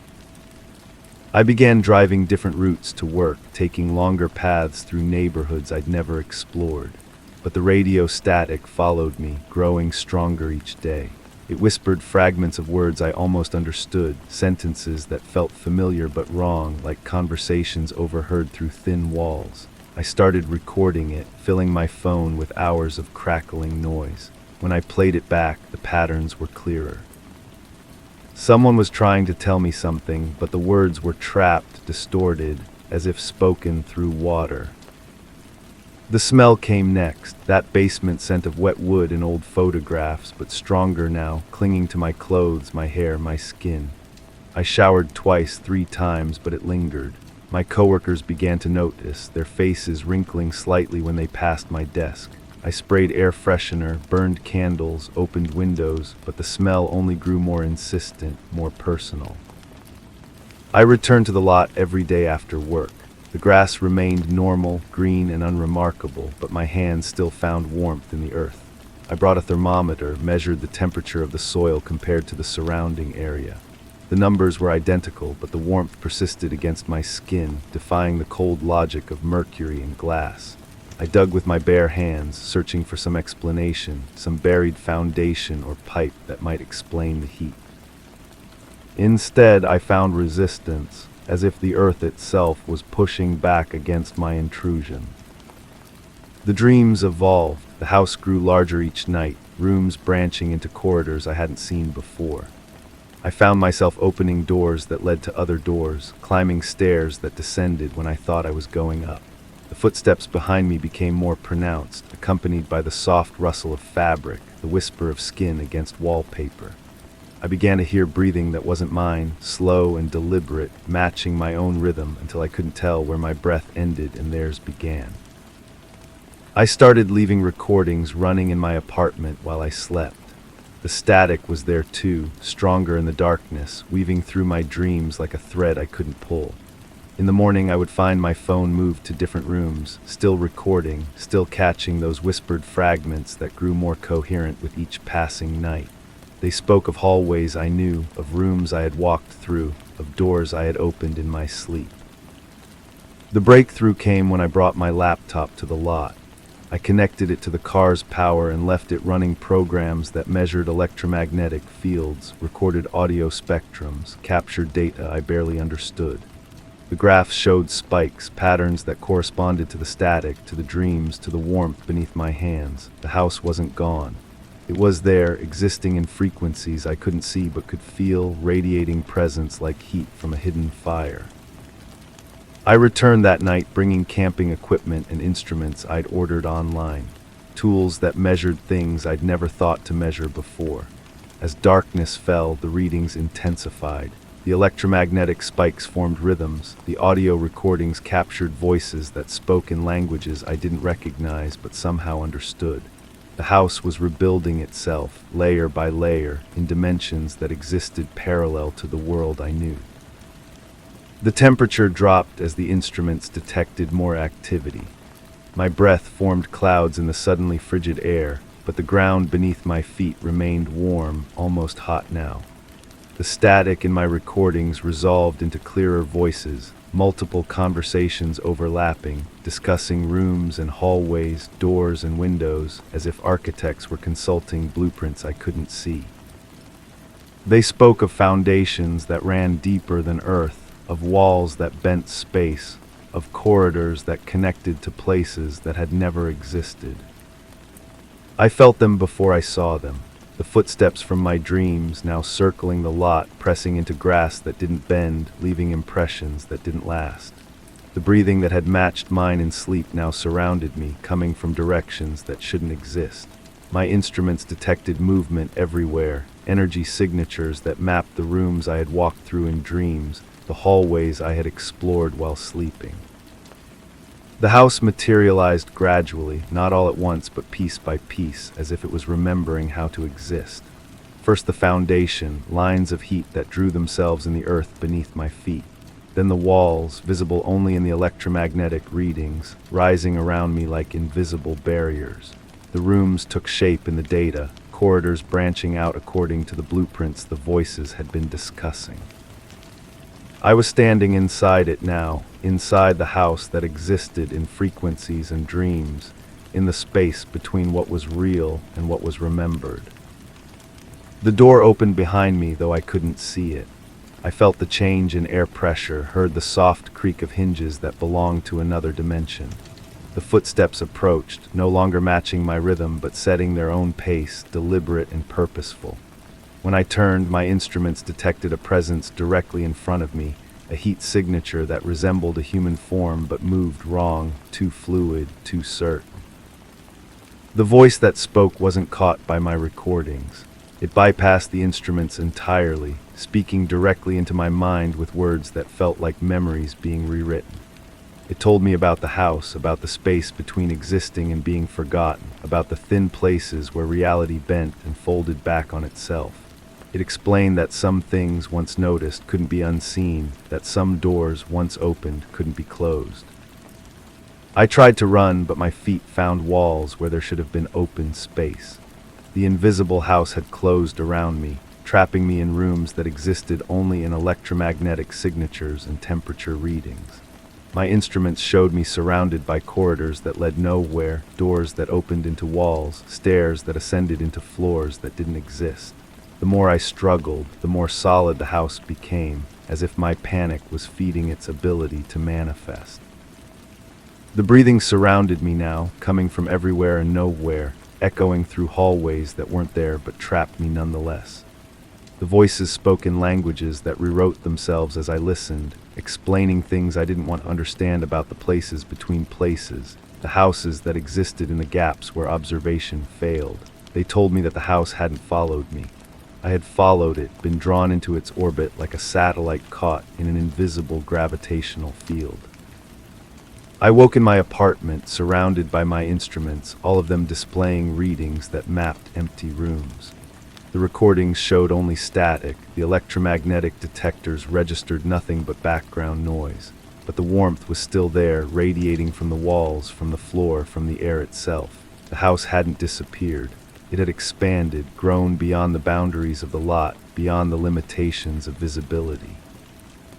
Now I feel it everywhere, in the walls of my apartment, in the hallways of my office building, in the spaces between radio stations where static carries whispered conversations about rooms I've never seen but somehow know. The footsteps follow me wherever I go, always just behind, always matching my pace until I can't tell if they're mine or theirs. My reflection in mirrors shows rooms behind me that aren't there, hallways that stretch into distances that shouldn't exist. The house wasn't there yesterday, but it's here now, built from observation and memory, from the spaces between what we see and what we know. It exists in the frequency of recognition, in the electromagnetic spectrum of being noticed. And I understand now that once you've seen it, really seen it, it never leaves. It just grows, room by room, corridor by corridor, until the house isn't just following you. You're living inside it. Story 13, it wasn't plaster, it wasn't paint. When I ran my hand along the wall, it felt warm, slightly moist, like the underside of a wrist. I thought I was losing it, but then the texture shifted, tightened under my touch. When I pressed my ear against it, I heard a pulse, not mechanical, not building noise, a heartbeat. And when I leaned back, there was a fresh handprint, just like mine, slightly deeper. I'd been living in this apartment for 3 months, never noticed anything strange before. The walls had always been white, smooth, normal. But that morning when I reached for the light switch, my fingertips met something that made my stomach drop. The surface gave slightly under pressure, like pressing into soft flesh through thin fabric. I pulled my hand back and stared at the wall. It looked exactly the same. Plain white paint, maybe a little worn around the edges. I touched it again, more carefully this time. The warmth was undeniable. I pressed my palm flat against it and felt a subtle rhythm underneath, slow, steady, unmistakably biological. My rational mind kicked in. Old building, weird insulation, maybe some kind of heating system I didn't understand. I made myself coffee and tried to forget about it, but every time I passed that wall, I felt its presence, like it was watching me. The next day I brought a thermometer. The wall registered 2 degrees warmer than the rest of the room. I took photos, documented everything. In the pictures it looked completely normal, just a wall, but my hands knew better. I started paying attention to other surfaces. The bathroom mirror felt slightly feverish when I touched the edges. The kitchen counter seemed to pulse very faintly when I leaned against it. I began keeping a journal, noting which areas felt different, mapping the strange sensations throughout my home. The handprint appeared on the 4th day, not mine this time, smaller with longer fingers, pressed into the wall beside my bed like someone had been reaching for me while I slept. I traced its outline with my finger, and the surface beneath it felt softer, more yielding than the rest. I couldn't rationalize it anymore. I called the landlord, described what I thought might be a moisture problem. He came by, knocked on the walls, declared everything fine. When he left, I pressed my ear against the spot where he'd knocked. The heartbeat was stronger now, more insistent. The walls began to respond to my presence. When I entered a room, I could feel them warming, like they were waking up. The pulse would quicken if I stood too close, slow down when I moved away. I started sleeping on the couch, but even there, I could sense the awareness in the surfaces around me. I tried to leave, packed my things, stood at the door with my suitcase. But when I reached for the handle, the door felt soft under my grip, warm, alive. I couldn't make myself turn it. The walls were breathing now. I could see it if I stared long enough, a gentle rise and fall like a sleeping chest. The handprints multiplied, different sizes, different angles. Some pressed outward from the inside as if something was trying to push through. Others seemed to be reaching in, grasping. I found myself talking to them, whispering questions, pressing my ear to different spots, listening for responses. The heartbeat would skip sometimes, speed up when I asked certain things. I started to understand it was trying to communicate. The breakthrough came when I placed both hands flat against the wall and closed my eyes. The surface beneath my palms grew softer, more responsive. I felt movement underneath, like muscles shifting, like something vast and patient stirring to life. The heartbeat synchronized with my own. When I opened my eyes, my hands had sunk into the wall up to the wrists. The surface had accepted them, wrapped around them like warm skin. I tried to pull back, but the wall held me gently, firmly, not painful, but inescapable. The pulse grew stronger. I could feel it in my arms now, traveling up through my hands into my body. My own heartbeat began to match its rhythm. The wall was warm, welcoming, alive in a way that made my skin crawl and my soul ache with recognition. I realized I wasn't trapped. I was being absorbed, slowly, willingly, inevitably. The walls didn't just feel like skin, they were skin, and I was becoming part of them. The handprints weren't from previous tenants, they were from me, all of me, past, present, and future versions pressing against the boundary between flesh and architecture, between self and structure. I was already part of the walls, had always been part of them. When the landlord comes tomorrow to check on the apartment, he'll find it empty, clean. The walls will be smooth and white and perfectly normal, but if he presses his ear against them, he might hear something, a heartbeat, a whisper, a warning. And if he's very unlucky, he might feel the walls begin to warm under his touch. Story 14, I tried everything, different rooms, different mirrors, but every reflection delayed slightly by just enough to notice. At first, I blamed stress, bad sleep, but then it began doing things I didn't. A smile when I didn't smile, a tilt of the head when mine stayed still. I covered the mirrors, but in every reflective surface it waited, watching, learning, improving. The bathroom mirror caught my attention first. Steam from the shower had fogged the glass, but as I wiped it clean, something felt wrong. The condensation clung to the surface in patterns that seemed deliberate, forming shapes that resembled letters but dissolved before I could read them. The air still held the metallic scent of heated pipes, yet underneath lurked something sweeter, like flowers left too long in stagnant water. My reflection appeared normal enough, but the timing felt off. When I raised my hand to touch my face, the mirrored movement lagged behind by a fraction of a second. I blinked hard, shook my head, attributed it to exhaustion. Work had been demanding lately, and sleep came in fragmented pieces. But when I leaned closer to examine my eyes, my reflection didn't lean with me immediately.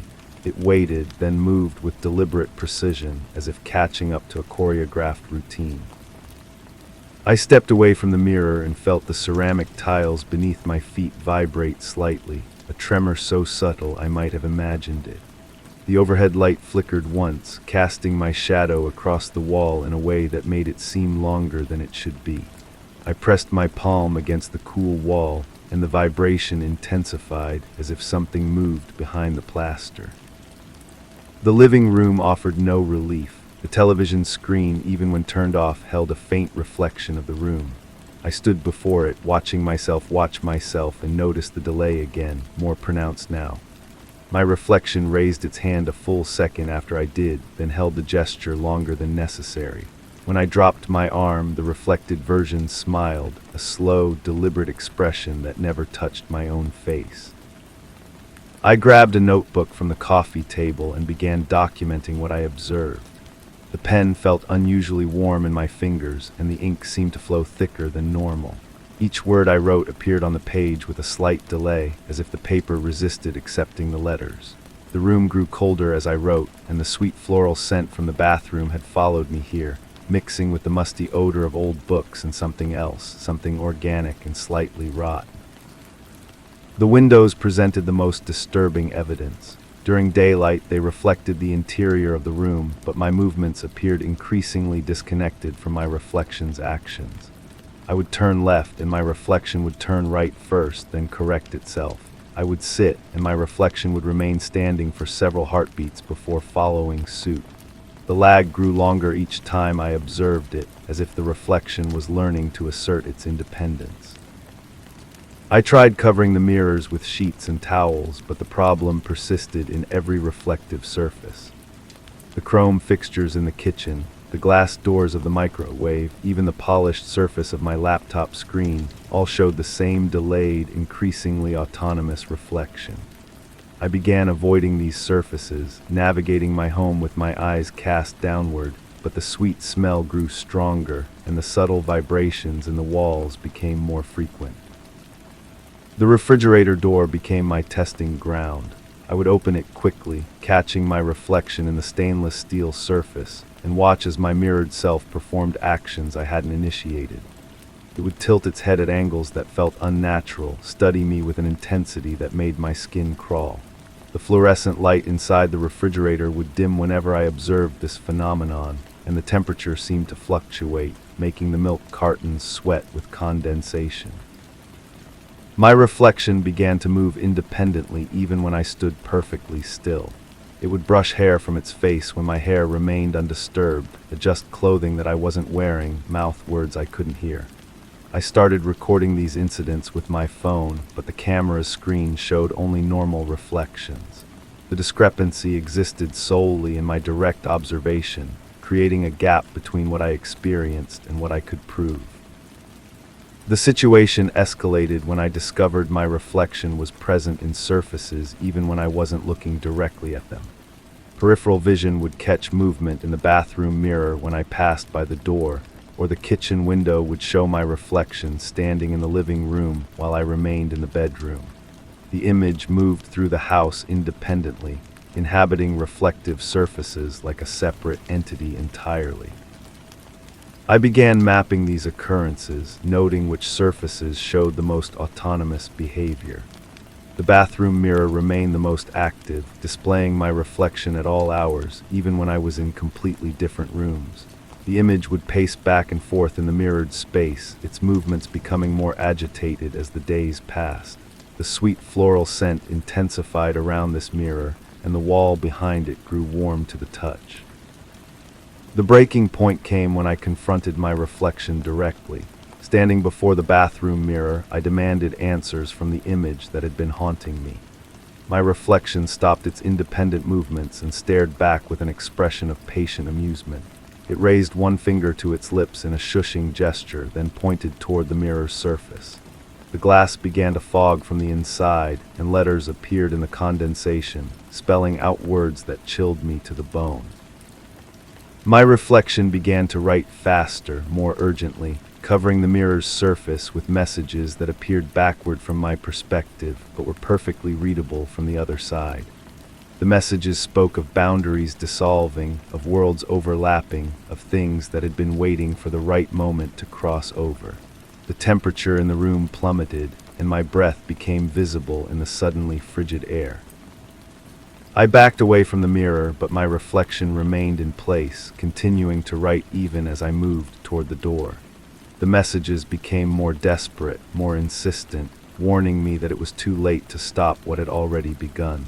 The mirror's surface began to ripple like water, and I could see something beginning to push through from the other side. The glass cracked in a spider web pattern, but my reflection remained intact, now pressing its palms against the fractured surface from within. The sweet floral scent became overwhelming, mixed with the metallic taste of blood and the musty odor of decay. The walls around me vibrated with increasing intensity, and I could hear whispers emanating from every reflective surface in the house. I ran from the bathroom, but my reflection followed, appearing in every mirror, every window, every polished surface I passed. It moved faster now, more fluid, as if the constraints that had previously bound it were dissolving. The messages continued to appear on every reflective surface, covering windows and mirrors with warnings and promises I couldn't fully comprehend. The house itself seemed to be changing.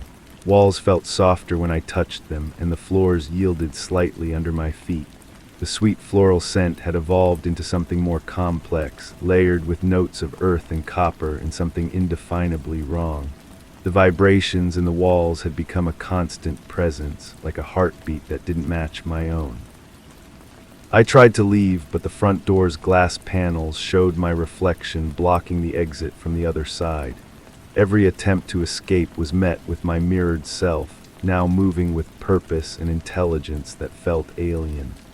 The reflection had learned to anticipate my actions, to counter my movements, to trap me within my own home. The boundary between my world and the world of reflections had thinned to the point of transparency. I could see through mirrors into spaces that mirrored my house but felt subtly different, where the light fell from impossible angles and shadows moved independently of their sources. My reflection inhabited this space freely now, no longer bound by the constraints that had once tethered it to my movements. As I write these final words, my reflection sits across from me in the laptop screen, writing identical words with perfect synchronization. But I know that soon the roles will reverse. Soon I will be the one trapped behind the glass, watching as my reflection takes my place in the world I once knew. The sweet floral scent has become my constant companion, and the vibrations in the walls have synchronized with my heartbeat. The mirror in the bathroom no longer shows cracks. Instead, it shows my reflection's world in perfect clarity, a place where I will soon reside, watching future occupants of this house, waiting for the moment when the boundary grows thin enough for me to reach through and reclaim what was taken. The cycle will continue, as it always has, as it always will. My reflection has stopped writing. It's looking at me now, holding up a hand in farewell. The laptop screen is beginning to ripple. Story 15. Strange things appeared on the shelves, glass jars with no labels, Tupperware full of dense, gray paste fruit that didn't look quite right. I live alone, I shop rarely, but the fridge was always full. When I tried to throw it all away, it returned by morning, arranged differently. Once I opened the freezer and saw something wrapped tightly in thick plastic. It pulsed just once. The hum of the refrigerator changed that first week. It wasn't the usual mechanical drone I'd grown used to. It had developed a rhythm, almost like breathing. I pressed my ear against the cool metal surface, and beneath the electrical vibration, I could swear I heard something softer, a whisper, not words exactly, but the shape of words trying to form. I started documenting everything. A notebook on the kitchen counter became my record of the impossible. Tuesday, 3 unmarked jars appeared on the middle shelf, filled with something that looked like honey but smelled like wet earth. Wednesday, the gray paste had multiplied, now filling 7 containers instead of 3. Thursday, I found a carton of milk that expired 2 years ago, but when I opened it, the liquid inside was crystal clear and odorless. The fruit troubled me most, apples that were perfectly round, too symmetrical to be natural. Bananas that stayed green for weeks but felt soft and ripe when I touched them. Grapes that clicked against each other like marbles when I shook the bag. I tried eating one of the apples once. It tasted like metal and memories I couldn't quite place. My sleep became restless. I'd wake in the middle of the night to the sound of the refrigerator door opening and closing. Soft footsteps across the kitchen tiles. But when I investigated, I found only the fridge standing there, its light casting long shadows that seemed to move independently of any source. I installed a camera, a small device pointed directly at the refrigerator, recording continuously. The next morning I reviewed the footage. For hours nothing happened. Then near dawn the image began to distort. The fridge door opened by itself, revealing shelves that extended far deeper than they should have. The interior seemed to stretch back endlessly, lined with countless jars and containers that pulsed with their own dim light. A figure emerged from that impossible depth, not walking exactly but flowing like liquid shadow. It moved with purpose, rearranging items, adding new containers, touching each jar with what might have been reverence. When it finished, it turned toward the camera. Where a face should have been, there was only a smooth, reflective surface that showed my own sleeping form in the bedroom above. I tried unplugging the refrigerator. The food remained cold. I tried emptying it completely, even dismantling the shelves.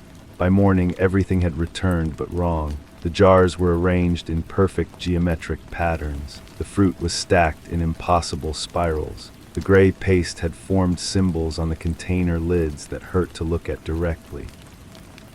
The whispers grew louder, not just from the fridge now, but from the walls themselves. My apartment felt smaller, the ceiling lower. The kitchen began to smell like something between vanilla and decay. When I touched the refrigerator handle, it was warm, and I could feel a pulse beneath the metal, slow and deliberate like a heartbeat. I called in sick to work. I couldn't leave. Every time I tried to step outside, a wave of nausea would hit me, and I'd find myself back in the kitchen, staring at the refrigerator door. The thing inside, I was certain now there was something inside, was waiting, watching, learning my routines, my preferences, my fears.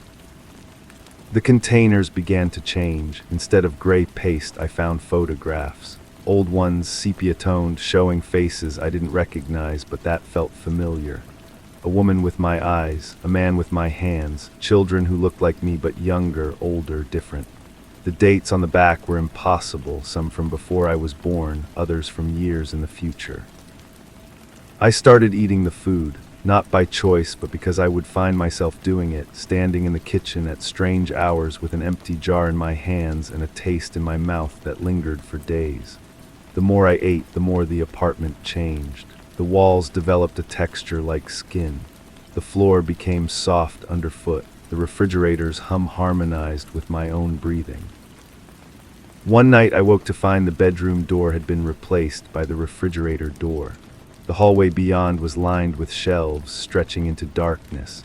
Jars glowed softly, each one containing something that moved. I tried to turn back, but my bedroom was gone. Only shelves extending in all directions, filled with impossible food and containers that pulsed with their own life. I understood then, the fridge wasn't in my apartment. My apartment was in the fridge, had always been in the fridge. I was just another item on the shelf, another container to be filled, rearranged, and preserved. The whispers weren't coming from the walls, they were coming from the other containers, the other people who had been collected, organized, catalogued. Now I wait, I've stopped trying to leave. The walls pulse gently around me, and sometimes I hear new whispers starting up, fresh voices joining the chorus. The refrigerator light never goes out, and in its glow I can see myself changing, becoming something that belongs here, something that fits neatly on the shelf. I still keep the notebook, though the pages have become soft and translucent. I write about the new arrivals, the way they fight at first, the way they eventually understand. I've learned to arrange things properly, to make room for the next container, the next impossible meal that will walk through the door thinking it's going home. The fridge holds food it never bought, and now I know what's on the menu. Story 16. The room had been locked for years, the key long gone, but a faint light glowed beneath the frame. Always warm, always shifting like candlelight. I crouched beside it, watched the shadows move. Some looked like hands, others didn't. When I finally pried the door open, the light went out instantly. The room was empty, but the walls were still warm, and the dust inside was disturbed like someone had just walked through. I inherited the house from my grandmother, along with her peculiar warnings about the second-floor bedroom. She'd always spoken of it in whispers, crossing herself whenever she passed the hallway. I thought it was just old-age superstition until I moved in and noticed the light myself. The glow was subtle at first, a golden thread seeping through the gap, barely visible during the day but unmistakable in the evening darkness. I told myself it was probably sunlight filtering through a window, reflecting off something metallic inside. But when I checked from the outside, that room's window was boarded up, painted black, sealed tight. The light pulsed sometimes, not rhythmically, but with an organic irregularity that reminded me of breathing. I found myself sitting on the hallway floor, watching it flicker and dance. The warmth radiating from beneath the door felt alive, like skin pressed against wood. When I placed my palm flat against the surface, I could feel the faintest vibration, as if someone was typing on the other side. I started documenting everything. Photographs showed nothing unusual, just a normal door in a normal hallway, but the recordings were different. My phone picked up sounds I couldn't hear with my ears, whispers in languages I didn't recognize, the soft shuffle of footsteps on wooden boards. Once I caught what sounded like humming, a melody I'd never heard but somehow knew. The house began to feel smaller. Walls seemed closer together each morning, ceilings lower. The hallway leading to that room stretched longer than it should have, forcing me to take more steps to reach the door. I measured it with tape, but the numbers never made sense. The distance changed depending on my approach, expanding when I moved toward the light, contracting when I tried to leave. Sleep became impossible. The warmth from under the door grew stronger at night, spreading through the floorboards like fever. I could smell something sweet and cloying, like flowers left too long in water, sometimes vanilla. Sometimes something else entirely, something I couldn't identify, but that made my stomach turn. My reflection in the hallway mirror began to lag, just slightly. I turned my head and watched my mirror self follow a heartbeat later. When I waved, the reflection would continue the motion for a moment after I'd stopped. I avoided looking directly at myself, but I could feel those delayed eyes watching me from the glass. The lock was old, corroded, but I managed to pick it with kitchen utensils and patience. My hands shook as I turned the mechanism. The clicking sound echoed differently than it should have, resonating through the walls like a bell. The light under the door flickered once, twice, then vanished completely. Inside, the room was exactly as I'd expected and nothing like I'd imagined. Empty except for dusty furniture covered in white sheets. A single window, boarded and painted black as I'd seen from outside, but the floorboards were scuffed in patterns that looked deliberate, almost like dance steps worn into the wood. The walls were warm to the touch, as if heated from within. I found a journal hidden inside the room's closet. The handwriting was my grandmother's, but younger, more fluid. She'd written about the light, about voices that came through the walls, about dreams that bled into waking hours. The final entry was dated just 3 days before I arrived to claim the house. "The light is getting brighter," she'd written. "I can see shapes moving underneath the door now. They're trying to tell me something. I think they're trying to warn me, but I can't understand their words. They sound like my voice, but saying things I've never said. I'm going to open the door tomorrow. I have to know what they want." That night I sealed the room again, replaced the lock, but the light didn't return. The hallway felt different now, colder, more ordinary. I should have felt relief, but instead I found myself missing the warmth, the sense of presence, the certainty that something was just beyond my understanding. 3 weeks later, I noticed a new light. This one came from under my bedroom door. But I was inside my bedroom when I saw it, watching that golden thread seep through the gap from the hallway beyond. When I opened the door, the hallway was empty and dark, but I could hear my own footsteps echoing from somewhere above, pacing back and forth across the floor I was standing on. The mirror in my bedroom no longer reflects my face. It shows the hallway instead, with a figure standing before a door that glows with familiar warmth.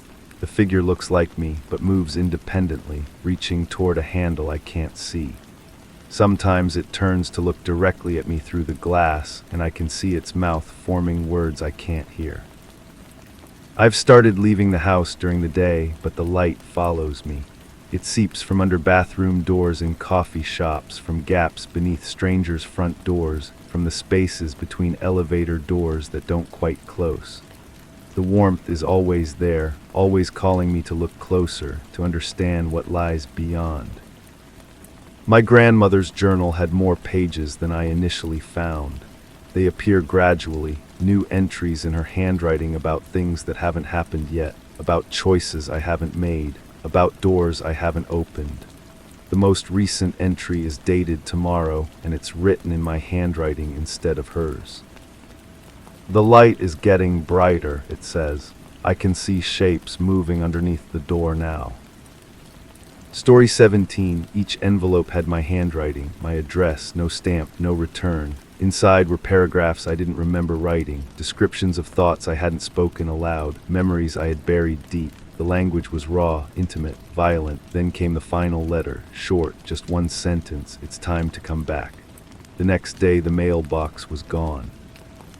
The metal was warm under my fingers, though the weather had been cold for weeks. I stood there in my robe, bare feet against the concrete, staring at the empty space where the mailbox had been.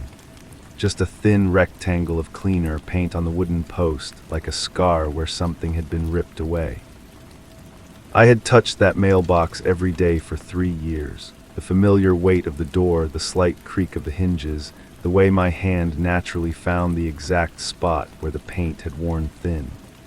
Now there was nothing but smooth wood and the faint smell of metal polish lingering in the air. Back inside, I spread the letters across my kitchen table. 17 envelopes, all identical except for the dates written in the corner. My handwriting, but not quite. The loops were too tight, the pressure too heavy. Like someone had been practicing my signature, getting closer each time. The first letter described a conversation I'd had with my neighbor about her dying cat, but I'd never spoken to her about her cat. I barely knew her name, yet every detail was perfect. The way she'd twisted her wedding ring, the catch in her voice when she mentioned putting him down, the exact shade of gray in her eyes. The second letter contained a paragraph about the taste of my grandmother's coffee. Strong, bitter, with a hint of cinnamon she'd never admitted to adding. I could taste it as I read, could feel the chipped handle of her favorite mug. But my grandmother had died when I was 7, and I'd never drunk her coffee. Each letter pulled more memories from places I couldn't reach, dreams I'd forgotten, conversations that felt real but had never happened. The handwriting grew more confident with each page, more like mine, until I couldn't tell the difference anymore. I started a journal to document what was happening, every detail, every inconsistency. The way the letters felt slightly warm when I first touched them. the way they seemed to absorb light rather than reflect it, the way reading them made my teeth ache. The fourth letter described how I'd buried something in the backyard, a small wooden box 3 feet down beneath the oak tree. I'd wrapped it in a blue towel, the one with the frayed edges, and marked the spot with a white stone. The letter included a crude map, drawn in the same handwriting, showing the exact location. I'd never buried anything in my backyard. I'd never owned a blue towel with frayed edges. But when I went outside, I found the white stone exactly where the map indicated.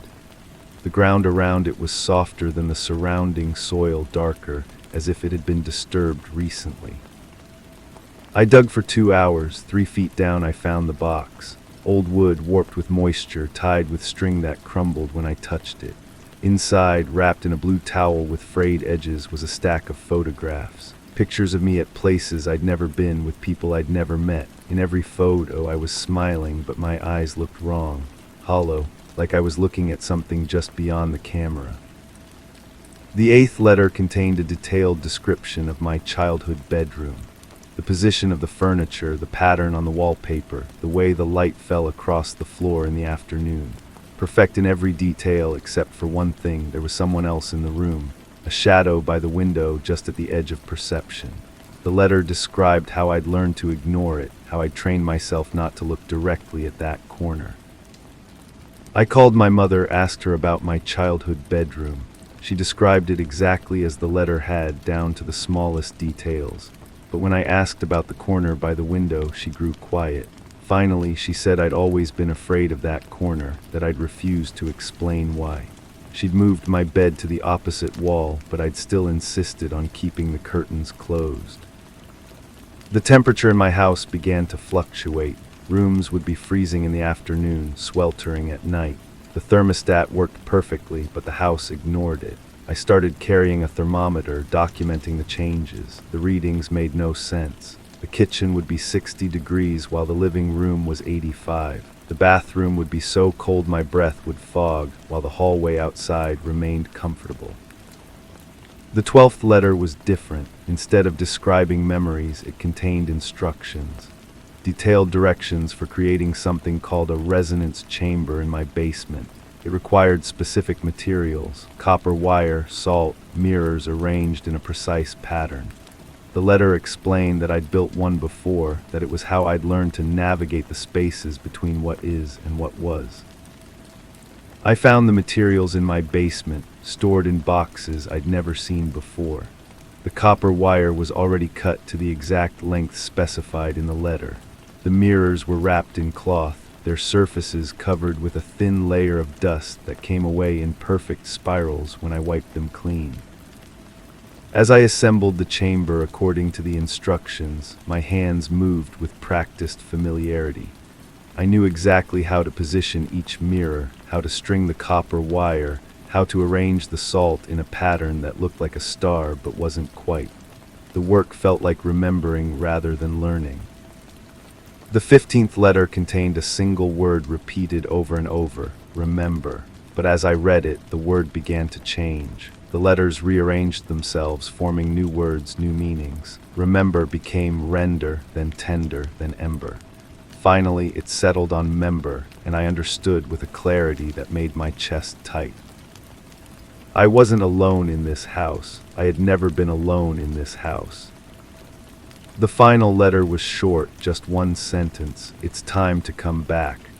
But underneath, in smaller handwriting, was an addendum I hadn't noticed before: the others are waiting. I went to the basement, to the resonance chamber I'd somehow built. The mirrors reflected not my face, but the room as it had been years ago. Different furniture, different lighting, different person looking back. Someone who looked like me but wasn't me. Someone who'd been waiting patiently for me to remember. The copper wire hummed with a frequency I felt in my bones. The salt pattern began to glow, not with light, but with the absence of light. The mirrors showed me standing in the same room, but the person in the reflection was speaking, moving her lips in words I couldn't hear. I reached toward the mirror and she reached back. Our fingers touched the glass from opposite sides, and for a moment I remembered everything. The nights I'd spent in this basement, the conversations with people who weren't there, the letters I'd written to myself from a place I couldn't name. But the memory lasted only an instant. As I pulled my hand away, the knowledge slipped through my fingers like water. The mirrors returned to normal, reflecting only my confused face and the empty basement around me. The next morning, I found a new mailbox at the end of my driveway. Same design, same color, same warm metal under my fingers. Inside was a single envelope with my name written in my handwriting. The letter contained just one line, "Welcome home." I still live in this house. I still check the mailbox every day. Sometimes there are letters, sometimes there aren't. I've stopped questioning the handwriting, stopped trying to remember what I've forgotten. The resonance chamber sits in my basement, covered now with dust and cobwebs, but I can still hear it humming late at night. The neighbors wave when they see me, but their faces are different now, older, as if years have passed while I wasn't paying attention. My reflection catches me off guard sometimes, showing me a person who looks like me but isn't quite me, someone who's been here longer than I have. I found a new journal in my desk drawer yesterday. The first entry was in my handwriting, dated yesterday, describing things I don't remember doing. The entry ended with a note, "Remember, you chose to forget, but forgetting is temporary. The others are patient." I don't know who the others are, I don't know what I chose to forget. But every night I hear voices in the walls, conversations in rooms I'm not in, footsteps in hallways that lead nowhere. The house is full of sounds that shouldn't exist, full of spaces that are larger than they should be. And sometimes, when I'm not careful, I catch myself writing letters I don't remember starting, addressing envelopes to myself, describing memories that feel real but couldn't be mine. The handwriting is getting better, more like mine, more like the original letters. I think I'm learning to remember, or maybe I'm learning to forget. In this house, in this place between what is and what was, they might be the same thing. Story 18, I counted them every day, 12 steps to the top, but yesterday there were 13, and the 13th didn't end at the landing. It curved inward, downward, into a gap I couldn't see the bottom of. I leaned forward, dropped a coin, never heard it hit. That night I dreamed of someone calling from below. Familiar voice, familiar laugh. I haven't gone down, but the stair is still there. The wood beneath my feet feels different now. The grain runs backward on that 13th step, like someone carved it while looking in a mirror. When I run my fingers along its surface, it's warm. Not the dry warmth of sunlight through windows, but the humid warmth of breath against skin. The other steps remain cold, familiar. They creak in the same places they always have, announcing my presence to the empty house above. I've started taking photographs. The camera captures what my eyes refuse to believe. In the first picture, the staircase looks normal, 12 steps worn smooth by decades of footsteps. But in the second photo, taken moments later, the 13th step appears like a shadow made solid. The gap beside it yawns wider than it should, darker than the space around it allows. The smell started 3 days after I first noticed the extra step. Lavender soap and coffee grounds mixed with something metallic I can't identify. It drifts up from the gap, stronger when I lean close. I've never used lavender soap. The previous owner might have, but that was years ago. Years before I moved in, before I learned to count the steps without thinking. I tried measuring the staircase with a tape measure. 12 steps come to exactly 48 inches of vertical rise. With the 13th step, the measurement reaches 52 inches, 4 inches of space that shouldn't exist but does. I've checked the blueprints I found in the basement. The original construction shows 12 steps, no deviation, no modification permits in the city records. The house settles differently now. At night, I hear the walls adjusting to accommodate the extra space. Subtle pops and creaks that follow no pattern I can understand. The floorboards in the upstairs hallway have developed a slight bow, as if something heavy presses against them from below. When I walk across them, they give more than they used to. The sensation reminds me of walking on ice just before it breaks. I've started recording the sounds that come from the gap. My phone picks up frequencies my ears miss. When I play the recordings back, I hear voices layered beneath the static. Conversations in languages I don't recognize, interrupted by laughter that makes my teeth ache. One voice repeats the same phrase over and over. I've listened to it hundreds of times, but the words remain just beyond comprehension. The stair is growing. Each day it extends a little further into the gap. The curve becomes more pronounced, spiraling downward like the beginning of a shell. I can see perhaps 6 inches into the darkness now. The wood grain continues in impossible directions, forming patterns that hurt to look at directly. Sometimes I catch movement in my peripheral vision, but when I turn, there's nothing there. I tried to remove the step, borrowed tools from a neighbor who asked too many questions about my renovation project. The screws holding the step in place won't turn. They're not stuck with age or rust. They simply refuse to move, as if they're part of something larger than the staircase itself. The hammer bounces off the wood like it's made of stone. I've left marks on every other step, but the 13th remains unmarked. The dreams have become more vivid. I walk down the spiral stair, counting steps that multiply beneath my feet. 20, 50, 100. The walls change texture as I descend, from painted wood to rough stone to something that feels organic under my fingers. The voice calling from below grows clearer with each step. It's my own voice, but older, tired, asking me to come closer. I wake up with dirt under my fingernails, soil I've never seen before, dark and rich like garden earth, but I don't have a garden. The house sits on a concrete foundation with no basement access. I've checked every corner, every crawl space. There's no place this earth could come from. The gap beside the stair has started to breathe, a subtle expansion and contraction that matches no rhythm I can identify. The air that flows from it carries the scent of rain on hot asphalt, mixed with something sweeter, something that reminds me of childhood afternoons I can't quite remember. I've stopped inviting people over. The mailman won't come up the front steps anymore. He leaves packages by the gate, rings the bell, and walks away quickly. The utility reader checks the meter from the street, squinting at the numbers through binoculars. Even the neighbor's dog won't cross the property line. Yesterday I found a letter in my mailbox. No postmark, no return address. My name written in handwriting I recognize but can't place. Inside, a single sentence. The stairs remember everything you've forgotten. The paper feels old, though it looks new. When I hold it up to the light, I can see watermarks in the shape of footprints. The 13th step now reaches almost to the center of the gap. Soon, it will complete its curve and begin descending. I've calculated the angle, measured the progression. If it continues at this rate, the stair will form a complete spiral within the week, a pathway leading down to wherever the voices are calling from. I've packed a bag not to leave, but to be ready. The voice in my dreams has grown impatient. It started appearing during the day, echoing up from the gap when I least expect it. Sometimes I catch myself answering, carrying on conversations I don't remember starting.